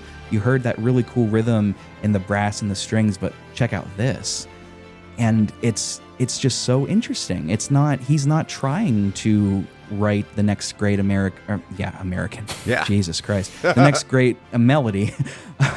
It's more so playing with the tools that he's got. And that's what I find so interesting. Another good piece that I found was the Nascent Requiem that happens towards the end of the game, where you get these really cool juxtapositions of mallet percussion, xylophone, piano, and brass. All of these timbres combining together, with some textures winning out in certain phrases and some others in different sections.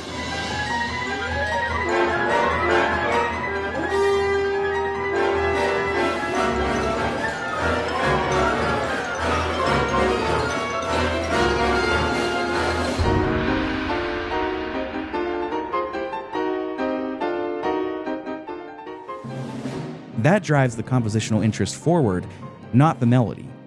Although in that last example, some of those harmonies are so crunchy and so cool. I really love it. That's really all of my surface level thoughts on this. It's Uematsu writes something that is pleasurable to sing, whereas Hamauzu writes something that is interesting to hear. No, that sounds too aggressive towards Uematsu. I'm not speaking so good today, guys. I don't know. I was loving that diatribe was excellent. Yeah. Diatribe, good word for it. It was good. I don't know. Do you know what I mean though? Like there's there are few things in here that are singable. I mean, the main theme is certainly one of them. Gorgeous. And again, solo piano, because Hamauzu writes for that instrument extremely well. But there are so many things that are just so electronic and jazz and classical at the same time. And it's just these interesting soundscapes. Like, the melody might not be at the top of your mind, but how cool is it that synth is sharing the stage, doing this tango together with this low brass section? How cool. If I were to hypothesize as to the difference, as to what the focus, for lack of a better word here, between the two composers when it came to what they were doing, I think what you're saying isn't being too aggressive towards Uematsu, because in the generations, going back to my generation comment, like the 20 years had passed in terms of game development, 20 plus years, but roughly 20 years, right? In terms of game development, and you look towards the limitations that Uematsu was always restricted to in terms of the music he could write for video games. The music that Uematsu had to write for video games up until this point was very restrictive. You didn't have the benefit of having a more cinematic environment or voice acting or any of those things. The music had to carry the scene. So you're going to have a lot more catchy tunes, a lot more strong harmonies, whereas what you're getting in Final Fantasy XIII is that it's music in which you can embrace the environment. I don't want to necessarily say it's just all ambient or it's all it's something to be experienced and lived in, and it's not going to necessarily have the catchy harmony and melody that you would get from something that Uematsu was doing, because the limitations were so much stronger.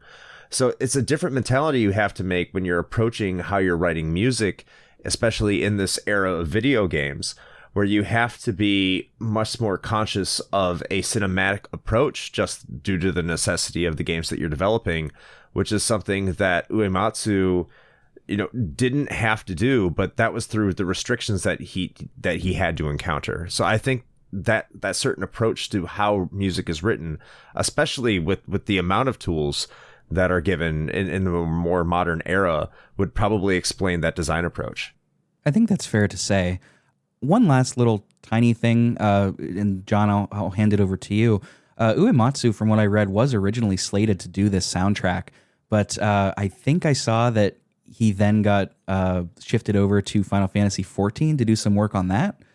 I think that's what I read. I neglected to write it down just because I was so much enjoying listening to 13 soundtrack that I just I wasn't thinking so good. But 14 was released not too long after 13, so that would make sense. Yeah, and I know he wasn't like the driving composer behind 14, but I know he has credits on there. He does, yeah. Atmospheric is the word I was thinking about, by the way. Sorry. Atmospheric. I gotcha. And it's not atmospheric, but I'm sorry, John. I absolutely adore the soundtrack to this game, like any Final Fantasy game, really. I don't have the language you have, considering your background, to capture such specifics. And that's why I found it fascinating that you could articulate it so effectively to bring to my attention so many of the small aspects of the music that I appreciate so much. Thank you for those kind words, and this $20 bill's for you. No, really. I mean, that's one of the things I was looking forward to most in this podcast, is I knew you'd be able to articulate these I don't want to use the word professional, but rather educated elements to the discipline. And what I get out of that from a layman's perspective is that he was a pianist is important, because the biggest piece of music from that game that I love is the start screen where you have the promise. I think it's a crime that has not been put on wax yet. I'm a big vinyl collector. I have the Final Fantasy XIII vinyl. I have a bunch from Square. They've never pressed that song. I've even been to distant worlds to see things live. I just still don't know how that piece has just not been played. It's so soft and so resonant, and it's my all-time favorite other than the Prelude. I absolutely adore the Promise. But then you got Blinding Light. That is an incredible battle theme. it just doesn't get old. And those aspects you articulated, like the way he's playing with different areas of an orchestra to act alone and act together, I find a lot of that in Blinding Light about why that song can pull me through. I mean, you must hear that song for at least 20-25 hours for a playthrough. It's just so interesting the way it keeps resolving itself, building, ensuring tension. And then you have character themes, but instead of being traditional character themes like Uematsu is going to do, that they're going to leave you with these haunting melodies and these unforgettable moments.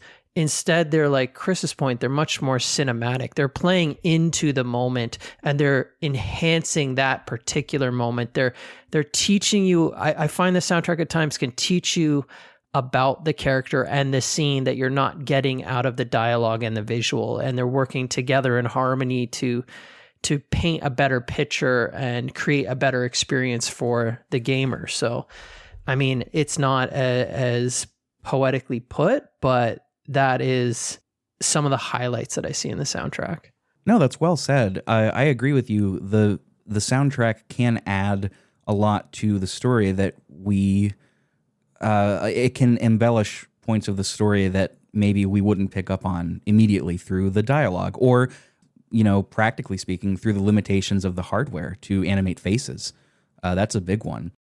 The character themes are nice. They do reuse some of them, like The Promise, I believe, is reused and reworked as Lightning's theme. Yep. Or perhaps, and sometimes even kind of like when Sarah's on screen, too.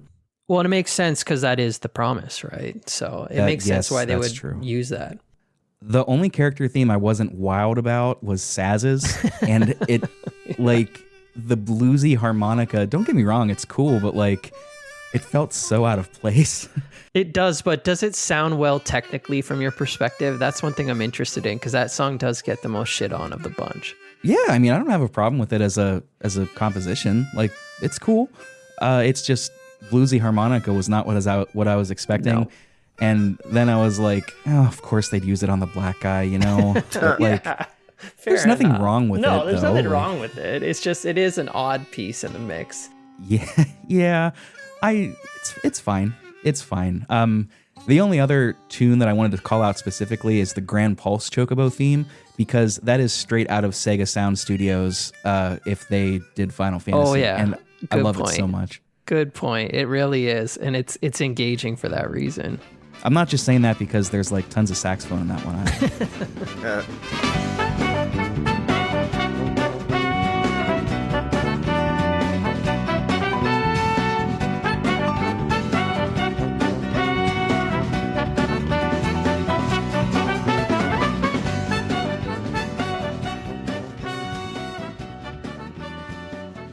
For the sake of time, let's skip reception. The main point that I wanted to say for that is that the legacy of this game lives on through JRPG and Final Fantasy fans.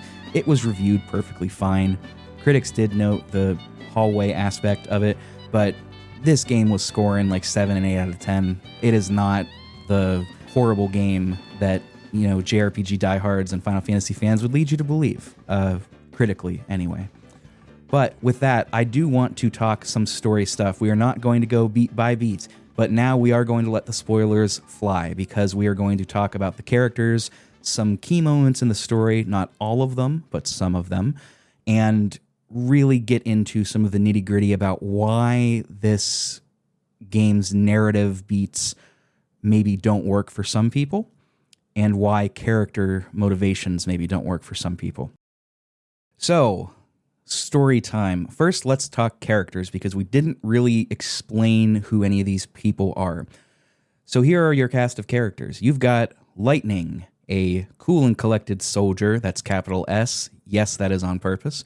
You've got Saz. He is kind of just a dad with a chocobo living in his afro. You've got Hope, an angsty little teenager. You've got Snow, your Troy Baker hero's hero kind of guy. And you've got Vanille and Fang, two Australian women, but don't hold that against them. Shout out to Adam and Fran Tomas and all of the wonderful Demon, all of the wonderful Aussies we know around here. Mm-hmm. I wanted to just talk a little bit about each of these characters. I'm not going to go too long about any of them, but I feel very differently this time around. Most of them I like more, except for one. Lightning gets often called female Cloud, which I was surprised to find was on purpose. The devs made her that way because they wanted her that way. She's not female Cloud. To a degree, she's definitely got more depth in some of those scenarios with her sister, but I see where they try and label her that way. I don't have strong feelings on her. Like I don't particularly like her very much, but I also don't dislike her. I don't think she has a ton of depth in this game. I haven't played the sequels, which I've heard are very good, or at least 13.2 is.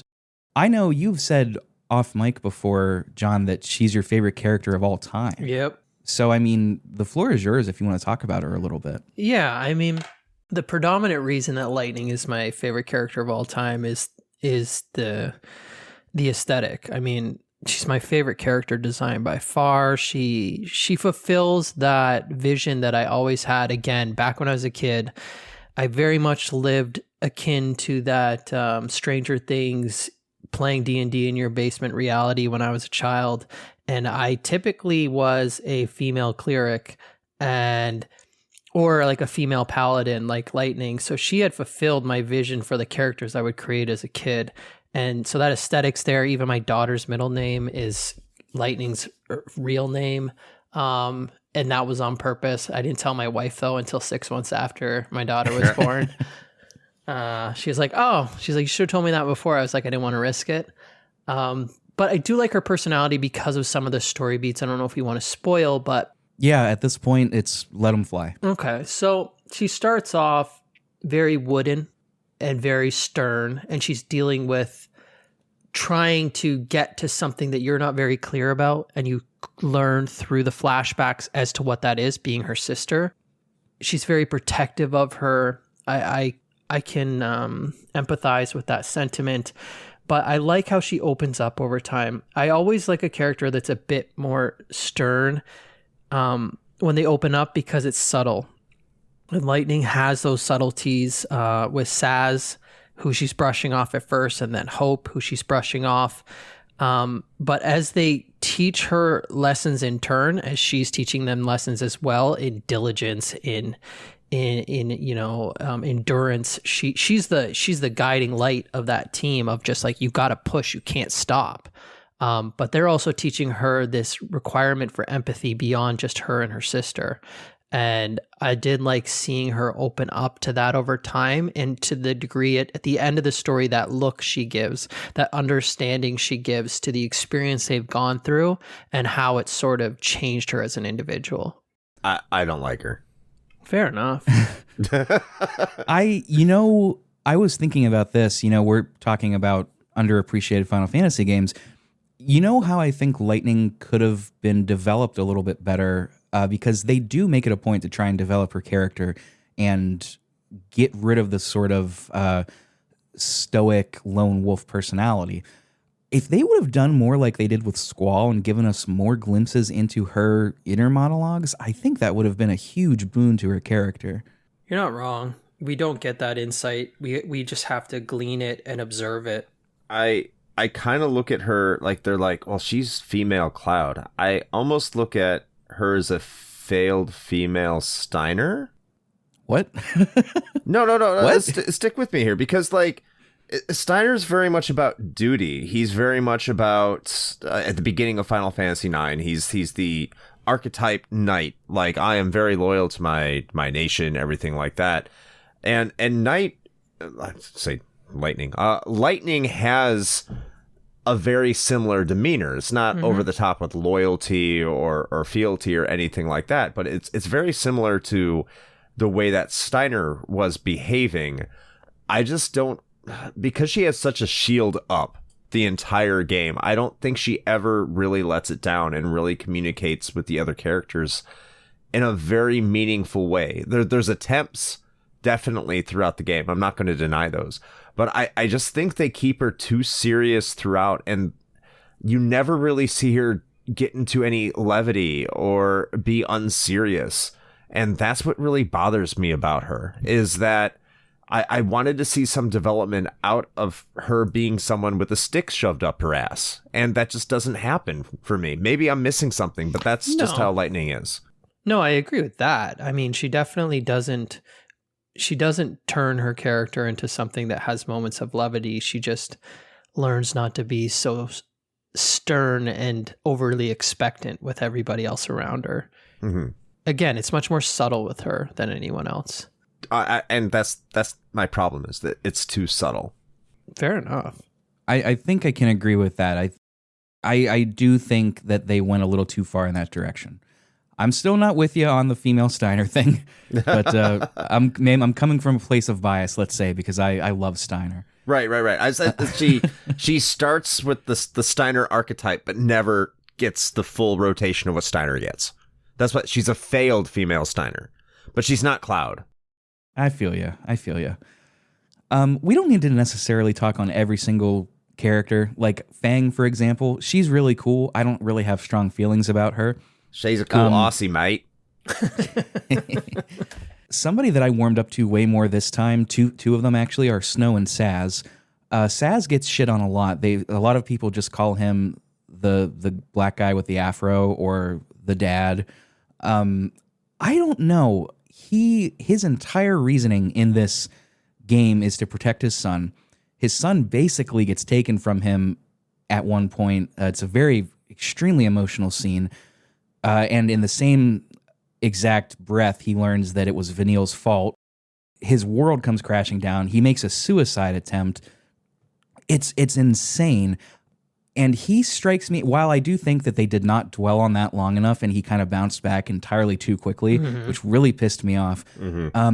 He reminds me of people that I know, and I'm not going to name any names. It's not like it's me or anything, of people that are like so cripplingly sad on the inside, but they put up that front of like being happy and everything's cool. But you can tell that it's not. You know what I mean? Yes. You can tell that he is crushed on the inside, that his son is a lessee, an enemy of the state, which we'll talk about that in a moment. But I don't know. I really liked him. I really did. He doesn't have like a strong personality, don't get me wrong, but he is, I think he's more than just the guy with the afro. Yeah, I like Saz as well. He's not a good character in battle. Otherwise. No, he's the least valuable of the whole team, in my opinion. I had him in my party as my main party for a while as a saboteur. Until the end of the game, I'm realizing that wasn't a very good option. But one of the things, I know you don't want to go into every character here, so I'll keep this brief. I think that the reflection in the writers, which appears to be all men, and I'll say this too, is that the men. God, I'm not phrasing anything correctly here, but I think the male characters in this game are probably the most human and probably have the most widest range of emotions and are the best written. Because Saz is a very emotional character. I can relate to Saz as a father, what he's trying to go through with his kid, and he is trying to put up that front because that would be an very emotionally damaging situation. And you see when it comes to his kid being on the line, he breaks down. So you can tell, yes, this is a front. Snow also, like, you're talking about someone who is an orphan, someone who is poor, someone who views himself as a hero, something that a lot of people actually criticize him for. And like you can, I know people like Snow, or I know the archetype like Snow as to why people might think or do the things that Snow does. Mm-hmm. It's a realistic thing. And Snow and Hope has a great arc that is very human. He is a character, but he does have an arc that is understandable. Whereas the female characters in this game, Lightning, Vanille, and Fang, their arcs aren't as good, I don't think. Vanille, I guess Vanille is the way that she's voice acted and performed is probably my biggest hang up with her. She does have an interesting enough arc, but there's things about her that kind of cloud anything, not the character Cloud, but cloud anything that might be going on with her. Yeah, it puts a squall over it. It does. So in my notes, I just wrote one sentence. I wrote, I like Vanille. But I will fully agree with you, Chris. I think it is interesting that the men do seem to be by and large written better. That one, who is the total jerk of a lady that is working with Bartandalus and gets killed by him. Oh yeah, She looks what's like a her Stephanie. name? I always call Mommy? She's a hot mommy though. She's a great. Like I really like her character because she's so hateable and vicious. And she gets tossed aside like it's nothing. That scene is Yeah. wicked. Unceremoniously. Yeah. Yeah, I wanted to do it myself because I hated her.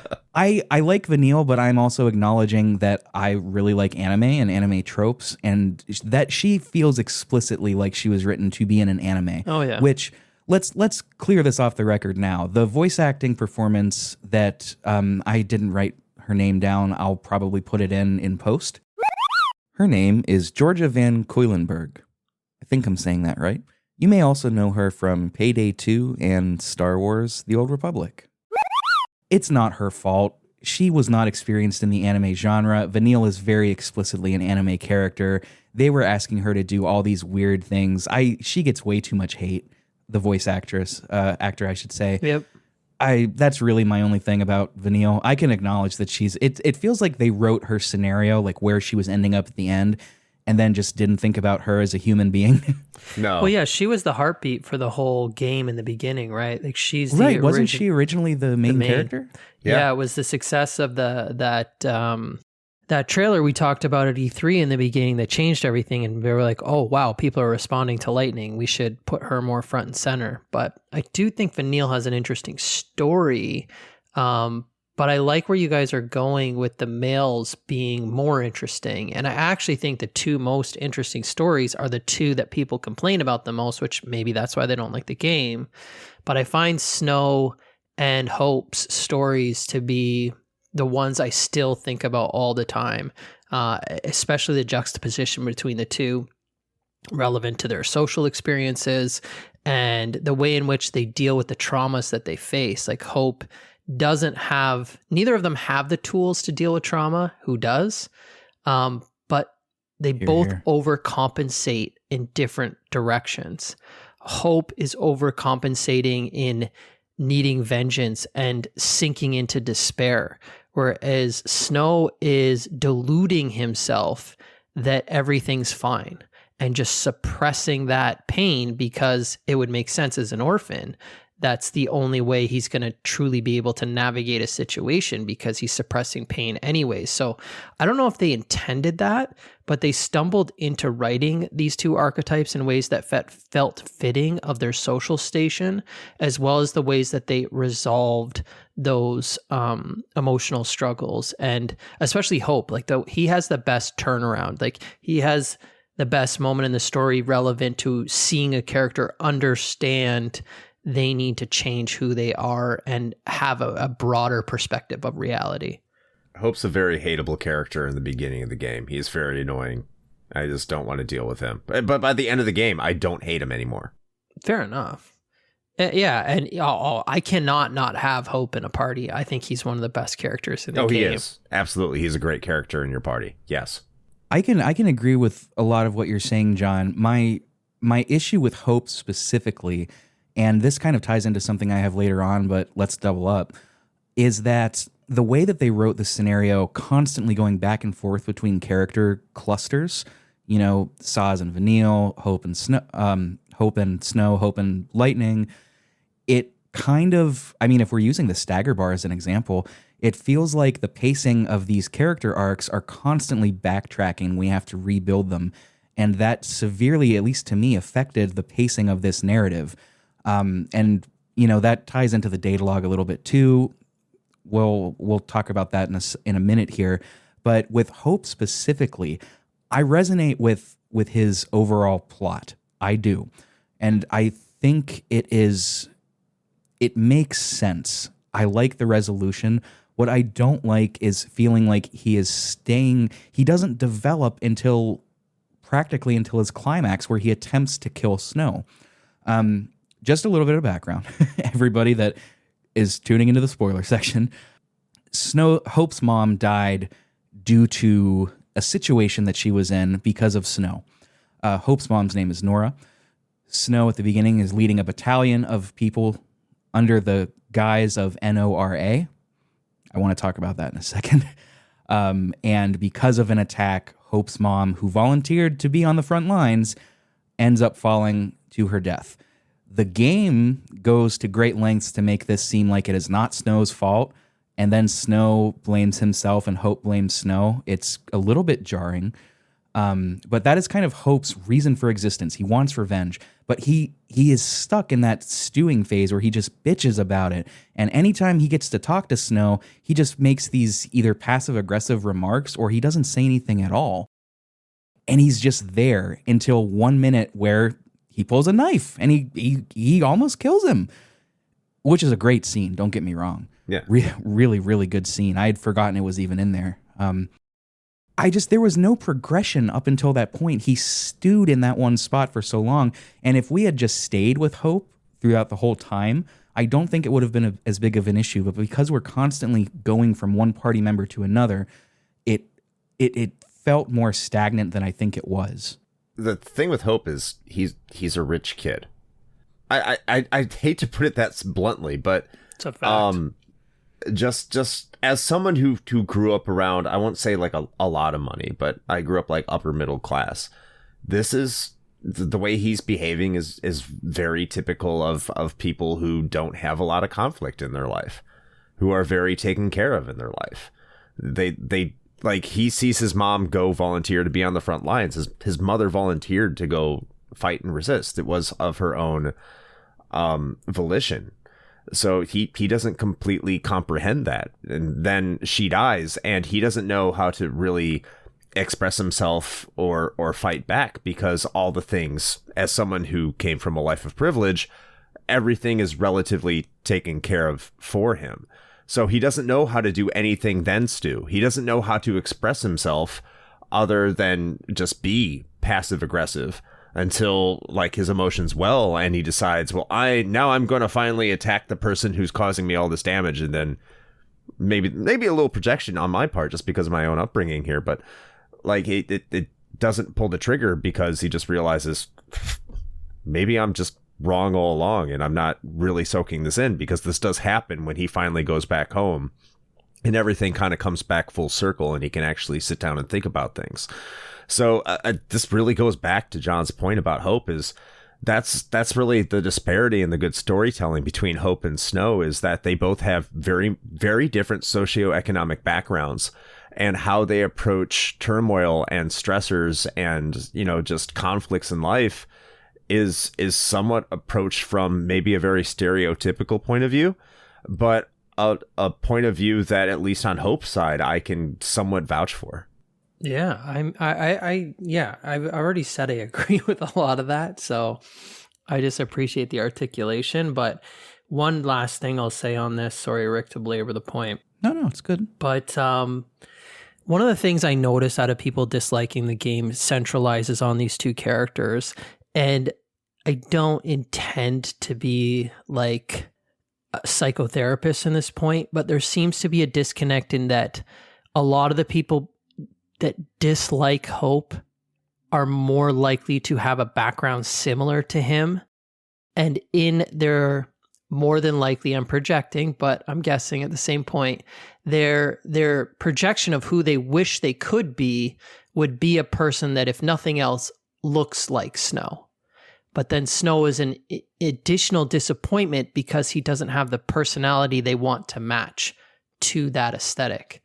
And so there's this repulsive nature to Hope because there's a uncomfortable familiarity, and a letdown with Snow because he doesn't meet the fullness of the vision they would hope for an individual like him. But both of them feel more real as a result of who they are in the game. That is an interesting observation. That's almost like a perverse or distorted power fantasy in a way.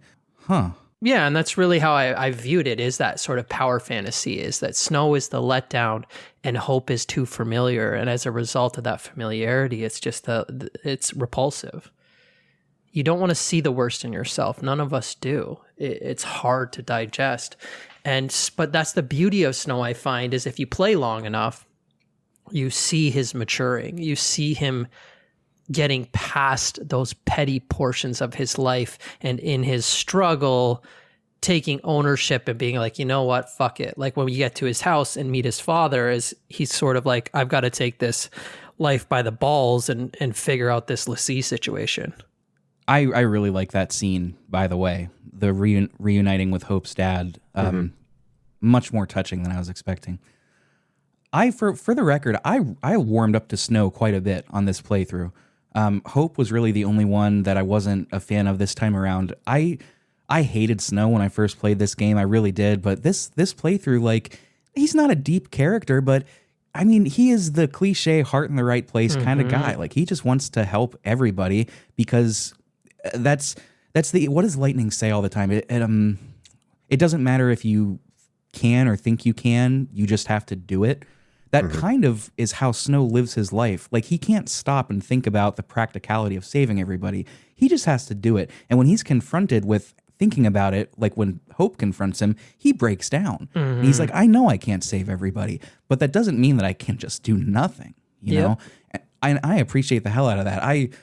The scene where Hope does try to get Snow and Snow ends up saving him, and then sees the knife afterwards, I did not remember that at all, and I thought it was beautiful. I really did. So the misgivings about Hope's mom dying aside, like how they try to kind of make Snow think it's his fault, and Hope like everybody thinks it's his fault except for the players who, like, it's very clearly not. That aside, like, I loved Snow's arc in this game. And how devoted he was to Sarah, even as Lightning basically told him to fuck off. Yeah. There's nowhere else to put this, so I'll just say it here.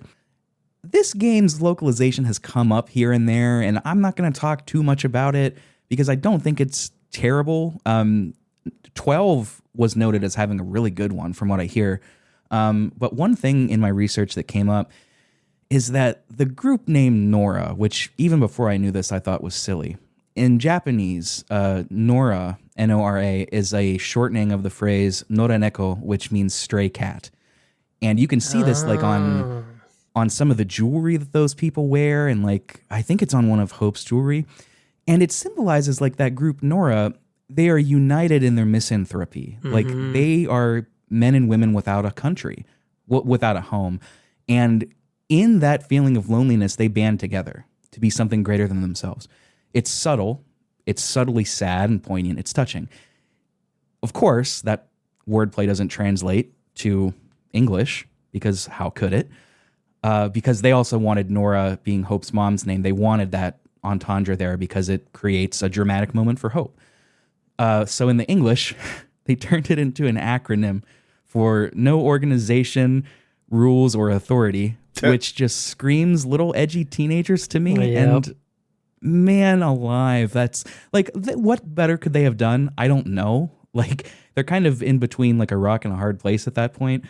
But no organization, rules, or authority. Come on. No, and right when you said stray cat too, I was like, wow, that has so much more depth and subtlety to it that you can pick up along the way. We always resort to acronyms. I work in the corporate world. I'm not surprised that that's how we employed it in English. It's also funny that's their acronym when the entire thing is being organized on fighting groups. Like, it's all based around organizing. Sure. And there is an authority and they have some rules. Yeah. Right. Yeah.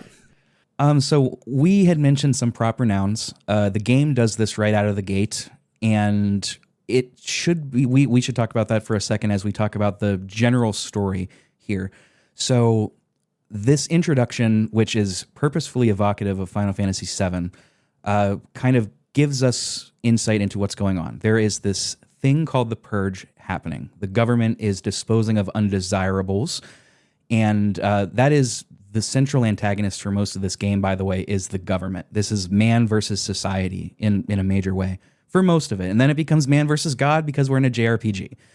And of course, the Purge is happening against individuals who were in contact with something called a pulse fal'C or pulse Lassie. These are bad, and I don't think I'm exaggerating here, because the government told the citizens that they're bad. That's really the only reason. fal'C is the demiurge like God. Lassie is a branded human that gets chosen by the fal'C. Functionally, they're still people, but they can now use magic, and they have to complete what's called a focus. Otherwise, they get turned into a Seath, which is a monster. If they complete their focus, they turn to crystal and get everlasting life. That is the bare bones gist of it. There is some subtlety and nuance, especially with the crystallizing bit that comes up later.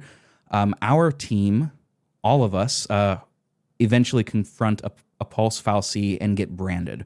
That is our sort of inciting incident. Saz and Lightning are on the Purge train.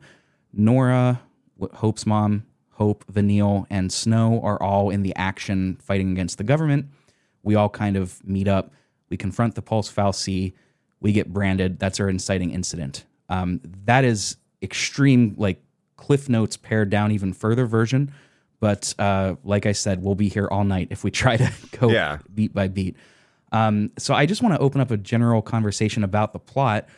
What do you both think about it? Personally, I think it suffers the same that all Final Fantasies do. In the later half, it goes a bit off the rails. We've talked about pacing. There's no need to belabor that point. I wish they would have done more with the man versus society thing, kind of the government political intrigue. A lot of that is hidden within the data logs. That's really my biggest misgiving of the plot. The plot itself, I think, is perfectly fine. When people say that the story is bad, I think they're confusing that with writing. The story is perfectly fine. It's pretty cool, actually. It is a sort of inverse of the hero's journey, right? Instead of being chosen as good and heroic boys and girls with special powers to save the world, we're chosen and condemned to death if we don't basically destroy our home. That is cool as hell. Really cool. And I wish we could have seen more with that, but it goes into JRPG stuff with killing God and all of that. So insofar as the plot, the story is good. I would agree with you. The actual story in itself is good. The writing, once again, for the through line of the narrative, I think the writing is very poor. And that's what I said in my opening review. I just think it's poorly delivered and awkwardly delivered. I didn't read any of the data logs. I'm not going to read the data logs. This is the way I consume my RPGs, is that the game needs to deliver the story to me in a very organic way, because I don't like additional lore. Maybe that's just me being a little bit, I don't know, disconnected or just very pretentious about things. I'm not sure, but the game itself, its story is just it's very convoluted, and the way it delivers it to the player isn't necessarily the best way. Now, you can figure out, I think there is a lot of overstatement about this game being too cryptic and not telling you enough information, because I do think it's very easy to figure out what a fal'Cie, l'Cie, and Seath are. It's just that the words themselves are foreign, so they might be very hard to pick up on if you're moving at a fast pace, which sometimes this game can do, which is fair. That is a good point, the foreign aspect of the words. To the game's credit, there are... credit, I almost mean discredit. There are parts of the game where they fully explain, like mini expo dump, what these are. In the very beginning with Hope and Vanille, when we encounter a Seath, Hope will just explain exactly what it is. And then shortly after, Vanille gets frustrated at Hope and then lays out the events of the plot that have already happened, which is the only time in this game that a dialogue made me groan. You really don't get it. Pulse fal'Cie and l'Cie are bad news. That's why Cocoon kicked them out. Live too close to the fal'Cie, one-way ticket to Pulse. That's the Purge in a nutshell. The only time. But to the game's credit, I don't mean to interrupt you, Chris. I'm sorry. No, you're fine. It does teach you some things. It hides a lot in the data log. You are totally right. That is a common criticism, and something that 16 kind of does too. The difference is 16's data logs are supplemental, whereas here they're integral. But I do kind of think it's overblown a little bit how much is hidden in the data log. It's a lot. It's a lot, but it's overblown a little. I agree. It's not as bad as what 15 does, if you've gone into those waters, which is... I couldn't get past like 5 hours of 15. Oh, so like... I know, tangent here, slight. But for comparison's sake, 15, you essentially have to like watch a movie to understand the backstory for what's going on in that game prior to playing the game, which isn't included in the game.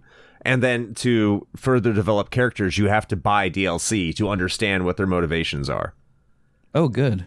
No.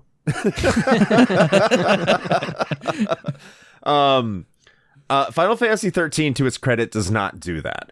I do think a lot of the hate that's thrown at the plot, I think, as I've already said, as you agreed, is very overstated. I think there's enough there to get you through it in the most basic of senses and understand that, yes, there is a need to do what you are doing. There is a need to save Pulse in Cocoon, and why you are doing that. It is explained, maybe not in the most natural or organic of ways. Sometimes it feels too forced. Sometimes it feels too robotic. And, just like we're going to just dump this on you and expect you to accept it, and we're just going to move on and just everything. This is the reason. I think it does that a little too much. But to say that it's just like never explained, or you don't know what's going on, and I have no understanding what's happening here, I don't think that's really the case with Final Fantasy XIII. I think there's enough there that's explained to you without having to go into the data logs to have the fundamental understanding of what the plot is. And if you don't like it, you don't like it. That's fine. I really do think that the key central aspect to this game anyway is the character experiences and how they grow and how they confront the final battle rather than what's actually going on anyway. And you could say that's a weakness or a strength, but that's just how I believe it is. That's where I want to interject, because that is the summary that I would give it. There is the character experience is the main story. That's what you're going through. You're on the run. You're seeing the world from the view of a bunch of random people going through a central experience that becomes central to the entire experience of Pulse, of everyone. But that's all from their perspective. And if that's all you want to understand, the game's going to give you everything you need to know during the regular gameplay of that character experience. The data log is there to understand everything else. And there's a lot of extra content that you got to do to extract some of the deepest of the lore, to understand the history behind who are these fal'Cie? How did they arrive here? What are their motivations for making you a l'Cie? And why has this practice existed?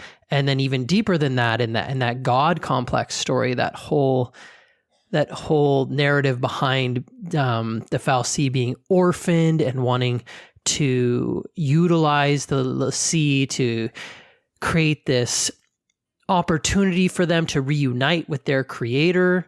You've got to dig deep into getting all that detail, but you don't need that detail to appreciate the experience of the characters you're managing and what they're going through.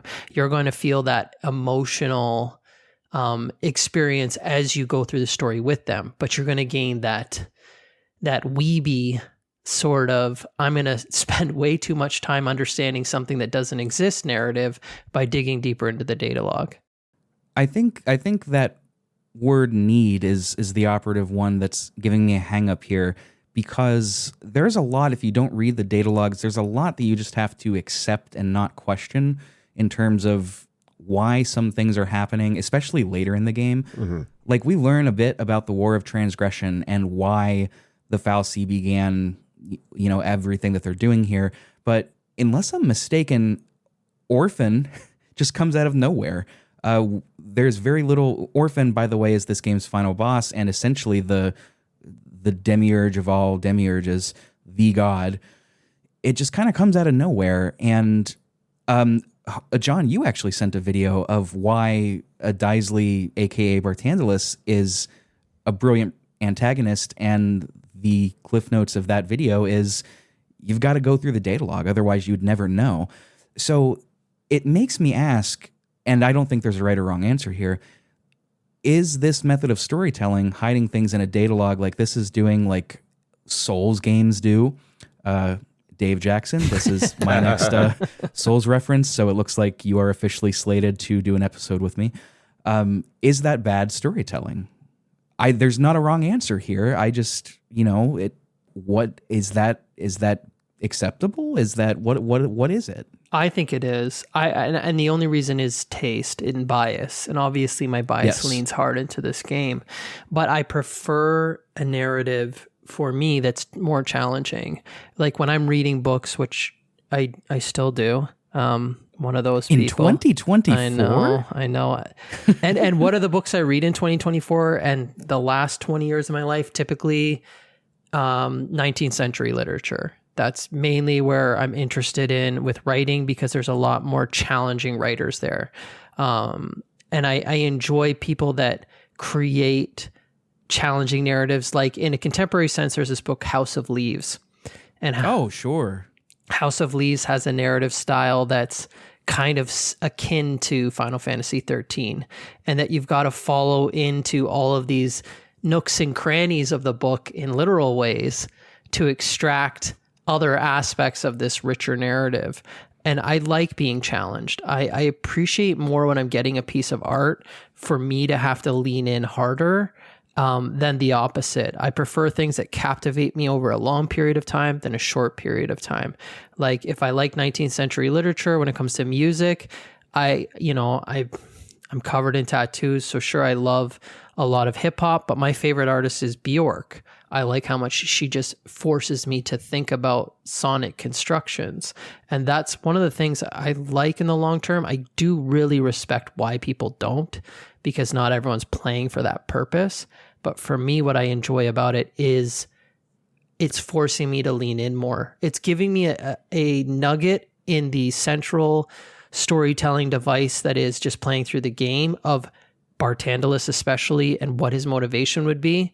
But then when I was playing it through the last time and I was going on all these side quests to pick up all these datalog pieces, I'm starting to comprehend this grand scheme that he's been endeavoring to do for like 700 years since the War of Transgression, to manipulate everybody, including your party, into this singular moment that he could bring Orphan back and, return to the presence of God and maybe be accepted in that and rectify this whole mess of a world that had come out of the last creative period. So you're not going to get that outside of the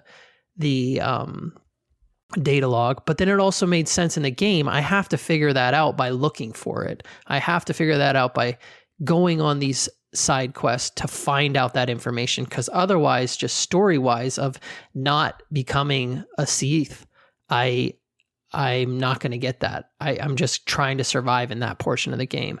If I want to learn more about it, I've got to go looking for the treasure chests that hold it. I'm actually gonna disagree a little bit about the fact that that Orphan comes out of nowhere, because Bartandalus does state that he's trying to antagonize the creator. So it is stated that he is trying to get someone more powerful than he is to intervene to get into his objectives. And he is successful in doing that. There is someone above Bartandalus, and the penultimate boss to Bartandalus is...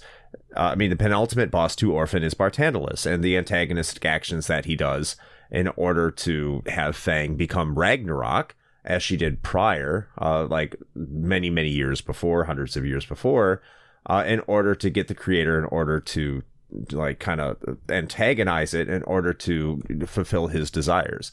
So that isn't inferred, that is communicated. So I don't think that's all locked in the datalog. It's just very dryly delivered because, once again, the story is more focused on the personal experiences of your party and what they're going through and what they're thinking about towards the entirety of the situation, rather than the seriousness of what's happening between Pulse Cocoon and the world writ large. So I would disagree with the fact that Orphan isn't explained. And to your point, Rick, I think you said something that you just kind of have to accept it. It's all kind of based on faith. That's kind of the entire point of the L'Cie themselves, is once you become a L'Cie, it's all based on you're assigned this task based on what a god gave you, and you just kind of have to do it based on faith. In many ways, I don't know if they did this intentionally as a narrative, but perhaps, and in that sense, I'll give them some grace. So this is just kind of a, devil's advocate counter here, where maybe you're being put in the feet of people who are living in a world, which is also kind of a common thread since Final Fantasy X. I think you said that the writer also worked on Final Fantasy X here in Final Fantasy XIII. So there might be some parallels in this aspect, that you're living in a world where everyone just kind of is living on a religion that they just kind of accept. And this is the world that it is. And once you're assigned these things, this is what you're supposed to do and have to figure out. So if the experience is, in essence, you are put in the feet of people who have been assigned a task by a god, and you have to just assume things based off faith, and the struggle is trying to break free of that and assuming your own identity throughout, that could be one of the reasons of why the narrative is the way that it is. That's really well said. I can accept that I maybe was misremembering about Orphan. I will admit that I kind of marathoned this towards the end, just because I underestimated the scale of the game. Completely understandable. So, and as a result of that, I also didn't do a lot of the side quests. But my gut reaction, though, is still that this is still kind of coming down to the story is very cool. It's just the way that it's being told to me doesn't always... It's not that I dislike the datalog. I really don't. The writing in the datalog is good, too. The writing in the, as seen last time on Dragon Ball Z, kind of screen that you get whenever the game is loading, it's well done. I really like it. It's just... I don't know. I almost wish that they would have made the game longer to put some of this into the story proper. I don't know. I go back and forth on how I feel about this. I really do. And let me buttress your feelings right now in terms of the plot, because I can point to a game that did everything that I feel Final Fantasy XIII was trying to do and did it better, and that's Mass Effect. Oh, I've not played that one. So like there's a lot of datalogs in Mass Effect that explain a lot of the lore of the world and the motivations behind every character race and what the history of various locations were, but the narrative itself is told very, very well. At least I think so. So if there's a contemporary game that is doing what your game is doing better, I think it's fair to criticize the way that the plot is being delivered. I agree with that. I think it's fair to criticize 13's storytelling in general. Just because I personally resonate with it doesn't make it flawless. It just gives me affection for it and undying adoration. But yeah, I do think it's fair to say in that Mass Effect sense that contrast can make it seem dull. Absolutely. And, the flip side of that too is that it does a lot of things better than its contemporaries. If memory serves correctly, this was when a lot of the landscapes started to become gray and brown and dingy, and character designs were, dudes with guns. And here, I mean, we didn't talk about it too much, but the character designs are wonderful. I agree. It's got that Tetsuya Nomura stank on it too. Oh, I With no love belts. his stank. Lack of belts. Yeah, it's a beltless Nomura, but I love his style. I know it's unpopular. I don't fucking care. I think Nomura's awesome. I love how every main character looks. I love the design of most of the villain characters. The locations, they're hit or miss, but I guess that's not character design. It does a lot better than its contemporaries too. So I think that's fair to say. If we're gonna criticize it, we might as well give it credit where it's due as well. Well, and credit in these characters, like we bring up Bartandalus, he is a totally underrated villain. Not only in how interesting it is that in the way in which he progresses through the game and becomes, he unravels more and more, and he leads you on to see more and more of the story and what's going on here. But his boss fights are fucking fantastic.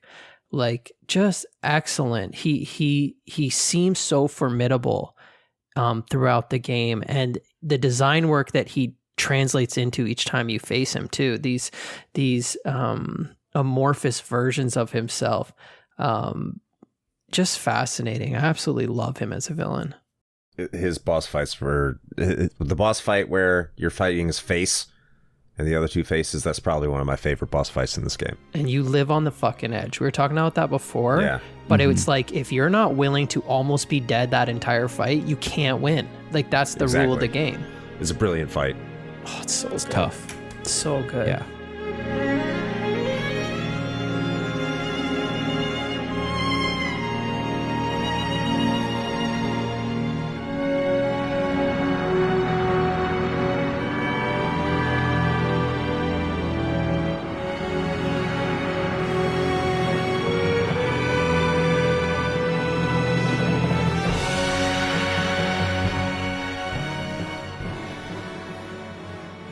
There is a lot that we did not get into. I have a whole thing here about the final boss fight and how it relates to Renaissance paintings of the Madonna and Christ. Such a sick fight. Oh my god. Damn. We could talk about that fight, and yeah, that I love that you went into that. It's my favorite boss fight of all time. You can, and fun fact that I just learned today, that final boss is susceptible to instant death spell, which I read is a nod to Final Fantasy Legend, the first Saga game. I don't know, Chris, can you confirm that? I have not beaten the first Saga game, but that is the first Saga game. You heard it here first, folks. The biggest Saga fan has not beat the first Saga game. I've played it a lot. I just haven't beaten it. All right, sue me. No, fair enough. I just beat this game last year, and it's my favorite game of all time. Are you kidding me? Come on. I am a Saga fanboy, much like I am Kemco. I've probably only beat 2 of them, but I will advocate the fuck out of them. Play Final Fantasy 2. So there is a lot that we did skip over, partly because our discussion on what we did talk about was so good. Like I mentioned at the top, this does leave an opening in the future for a proper episodic series on this game. That's largely just going to come down to the passage of time and scheduling, but it is certainly possible. Hell, maybe I'll even write an essay on it. I don't know. I'd be like here your for essays. it. I'd be here for it, Rick. You do such a great job in that regard. Thank you. So before we get into the community forum and close everything out, we talked at length about a lot of this. I personally do not have any parting thoughts. I think I said what I wanted to say. I do want to give the floor to the two of you if you want to say anything that you didn't get to get out before we read some community responses. Now is the time. I think I'm good. We got to the last thing I really wanted to say. I know we just gleaned the surface, but maybe I'll dig in for just 30 seconds. Is that final boss fight in the game? I remember I'd only played it one time, and that was last year when I beat it. Well, my wife was pregnant with my daughter, and I remember getting there. And this was I was also warming up to beat that game because we talked about it on Retro Hangover Podcast.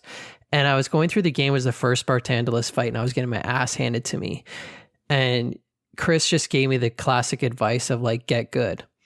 And I was thinking, okay, get good means listen to the game, right? Listen to what is the game teaching you throughout, and never have any playthrough. And I've used it from that lesson forward, where I just started to say, instead of playing the game the way I want to play it, how does the game want me to play it? I started to pay attention to that riskiness. Like if I'm in a really tight situation, I've got to be more uncomfortable than I'm used to being. And I took that all the way to the last boss. And that last boss, a classic like 3 iteration boss, is super challenging and super long. And I did it in one playthrough. And just listening to myself throughout the game of like, just pay attention to the rules, follow those rules. And then once you get to this boss, like it's going to throw every curveball possible at you, just bounce off it. But to have that tension throughout in that final boss mixed with the theatricality of its design and the staging that you're meeting him in, holy fuck. That boss fight is by far that, tied with, I'm not even going to say my other one because then I'm going to get booed out. I'm already praising Final Fantasy XIII. But that boss fight is tied for my favorite boss fight of all time. It's true. I know we only gleaned it. I know. Listeners, you can chalk that to me for not keeping a tighter pacing in my notes or whatever. But like I said, there is a strong possibility that this will come back as an episodic series later on down the road when we can get things scheduled out. I am not against it whatsoever. But I think we can safely say, if you are a Final Fantasy or JRPG fan, I think you owe it to yourself to give this a second chance. It does not have the strongest opening, especially because the paradigm system does not get introduced for a while. That aside, I think this is well deserving of a second chance for almost everybody. Most of the criticisms don't tell the whole story. I think we got into a lot of that here. I feel very good about this conversation, and I hope all of you do as well. Speaking of the conversation and some of the nuanced takes, we've got some nuanced takes from the community to read from the community forum. You too can be a part of the community forum by joining the pixelprojectradio Discord server. It is free, and you can always find it in the show notes. You can find it in the show notes for this episode right now. You can click on it right now as I'm speaking and join as I'm speaking to you. Good job. I'm proud of you. Don't listen to that part if you didn't join. It's not for you. So I've got 6 responses here and 3 of us, and the way numbers work, that works out evenly. So I will go last. I will let you 2 go first. If you wouldn't mind helping me read some of these community responses. Go, Chris. You're good at announcing things first and foremost with that Dick Dragon roll, so... I'm not screaming. I've been coughing all day. But I will go here. Let's do it. All right. First off is Nomad from the Retro Wildlands podcast. Big fan of that show. Love you, Nomad. While I certainly understand some of the disdain 13 gets due to its battle system and somewhat linear gameplay, I've always been enamored with the story's thematic elements. While there are several themes present, Final Fantasy XIII's story spends a decent amount of time around the concept of free will versus fate. There are themes that center around things like totalitarianism and theocracy, but it all comes back to fate for me. Our main characters are put in a situation where they seem bound to a fate they cannot escape, but eventually decide to make their own fate and fight to control their own destinies. And while that idea has been done to death in other forms of media, the message still resonates with me. There are plenty of things outside of your control, but one should never stop fighting for what they believe in. Even if we can't change fate, great passions can still change the world. This is why I love Final Fantasy XIII. Damn, I should have gone first. Yeah. My goodness, we did not even talk about the theocracy or totalitarianism. No, oh my goodness. we didn't. That's a testament to the game. There's a lot to dig into. Agreed. And with that said, let's see what Master of M of the Bits of Time podcast says, now if only this was 13.2, I'd have so much to say. I have a story though with this game. I picked up Final Fantasy XIII on its midnight launch. Super excited to play it because it was the first of a new generation of consoles. I fell asleep playing it after an hour. The battle mode was so slow in the beginning before you unlock some more tactics and party members that apparently I couldn't handle it. I did end up finishing it one day, which was also funny. I usually made my brothers watch the ending of RPGs if they were around, or I'd wait until we could watch it together. My older brother Larry was watching it with me, and he walked out laughing halfway through. Didn't even stay. Think Snow's dialogue was a factor. He def wasn't vibing with it. 13.2? That's a whole different story. Also, Fang is best girl. Fang's pretty dope, I'm not gonna lie. She's my other in my main party. Yeah, she's a great party member. She's a super tank. We've got Dave from Tales from the Backlog. Here's what Dave has to say about Final Fantasy XIII. I bought FF13 on launch day back on the Xbox 360 and was initially super impressed by the graphics, but I ended up liking it less and less as I played. I found it hard to like any of the characters, and the story got into a level of proper noun soup and complication that I could never understand well enough to be intrigued by.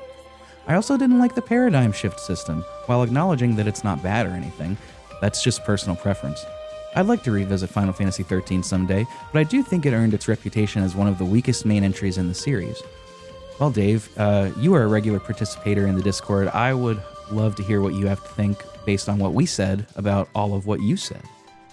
Right, next is Mikey from the 0-2 Heroes podcast. RIP, did the 0-2 Heroes die? On April Fool's Day, he announced that they were defunct, and he's like, no, it's not a joke. I just thought it'd be funny. He's not wrong. Mikey Tabletop from the late, great 0-2 Heroes podcast, then. Remember when 15 was supposed to be 13 verses? Yes, I do. Pepperidge Farm remembers. It does. I mean, that is a good point because a lot of people don't. So I think that is a good comment. And on to Matt Stormageddon of, quote, Fun and Games and various others.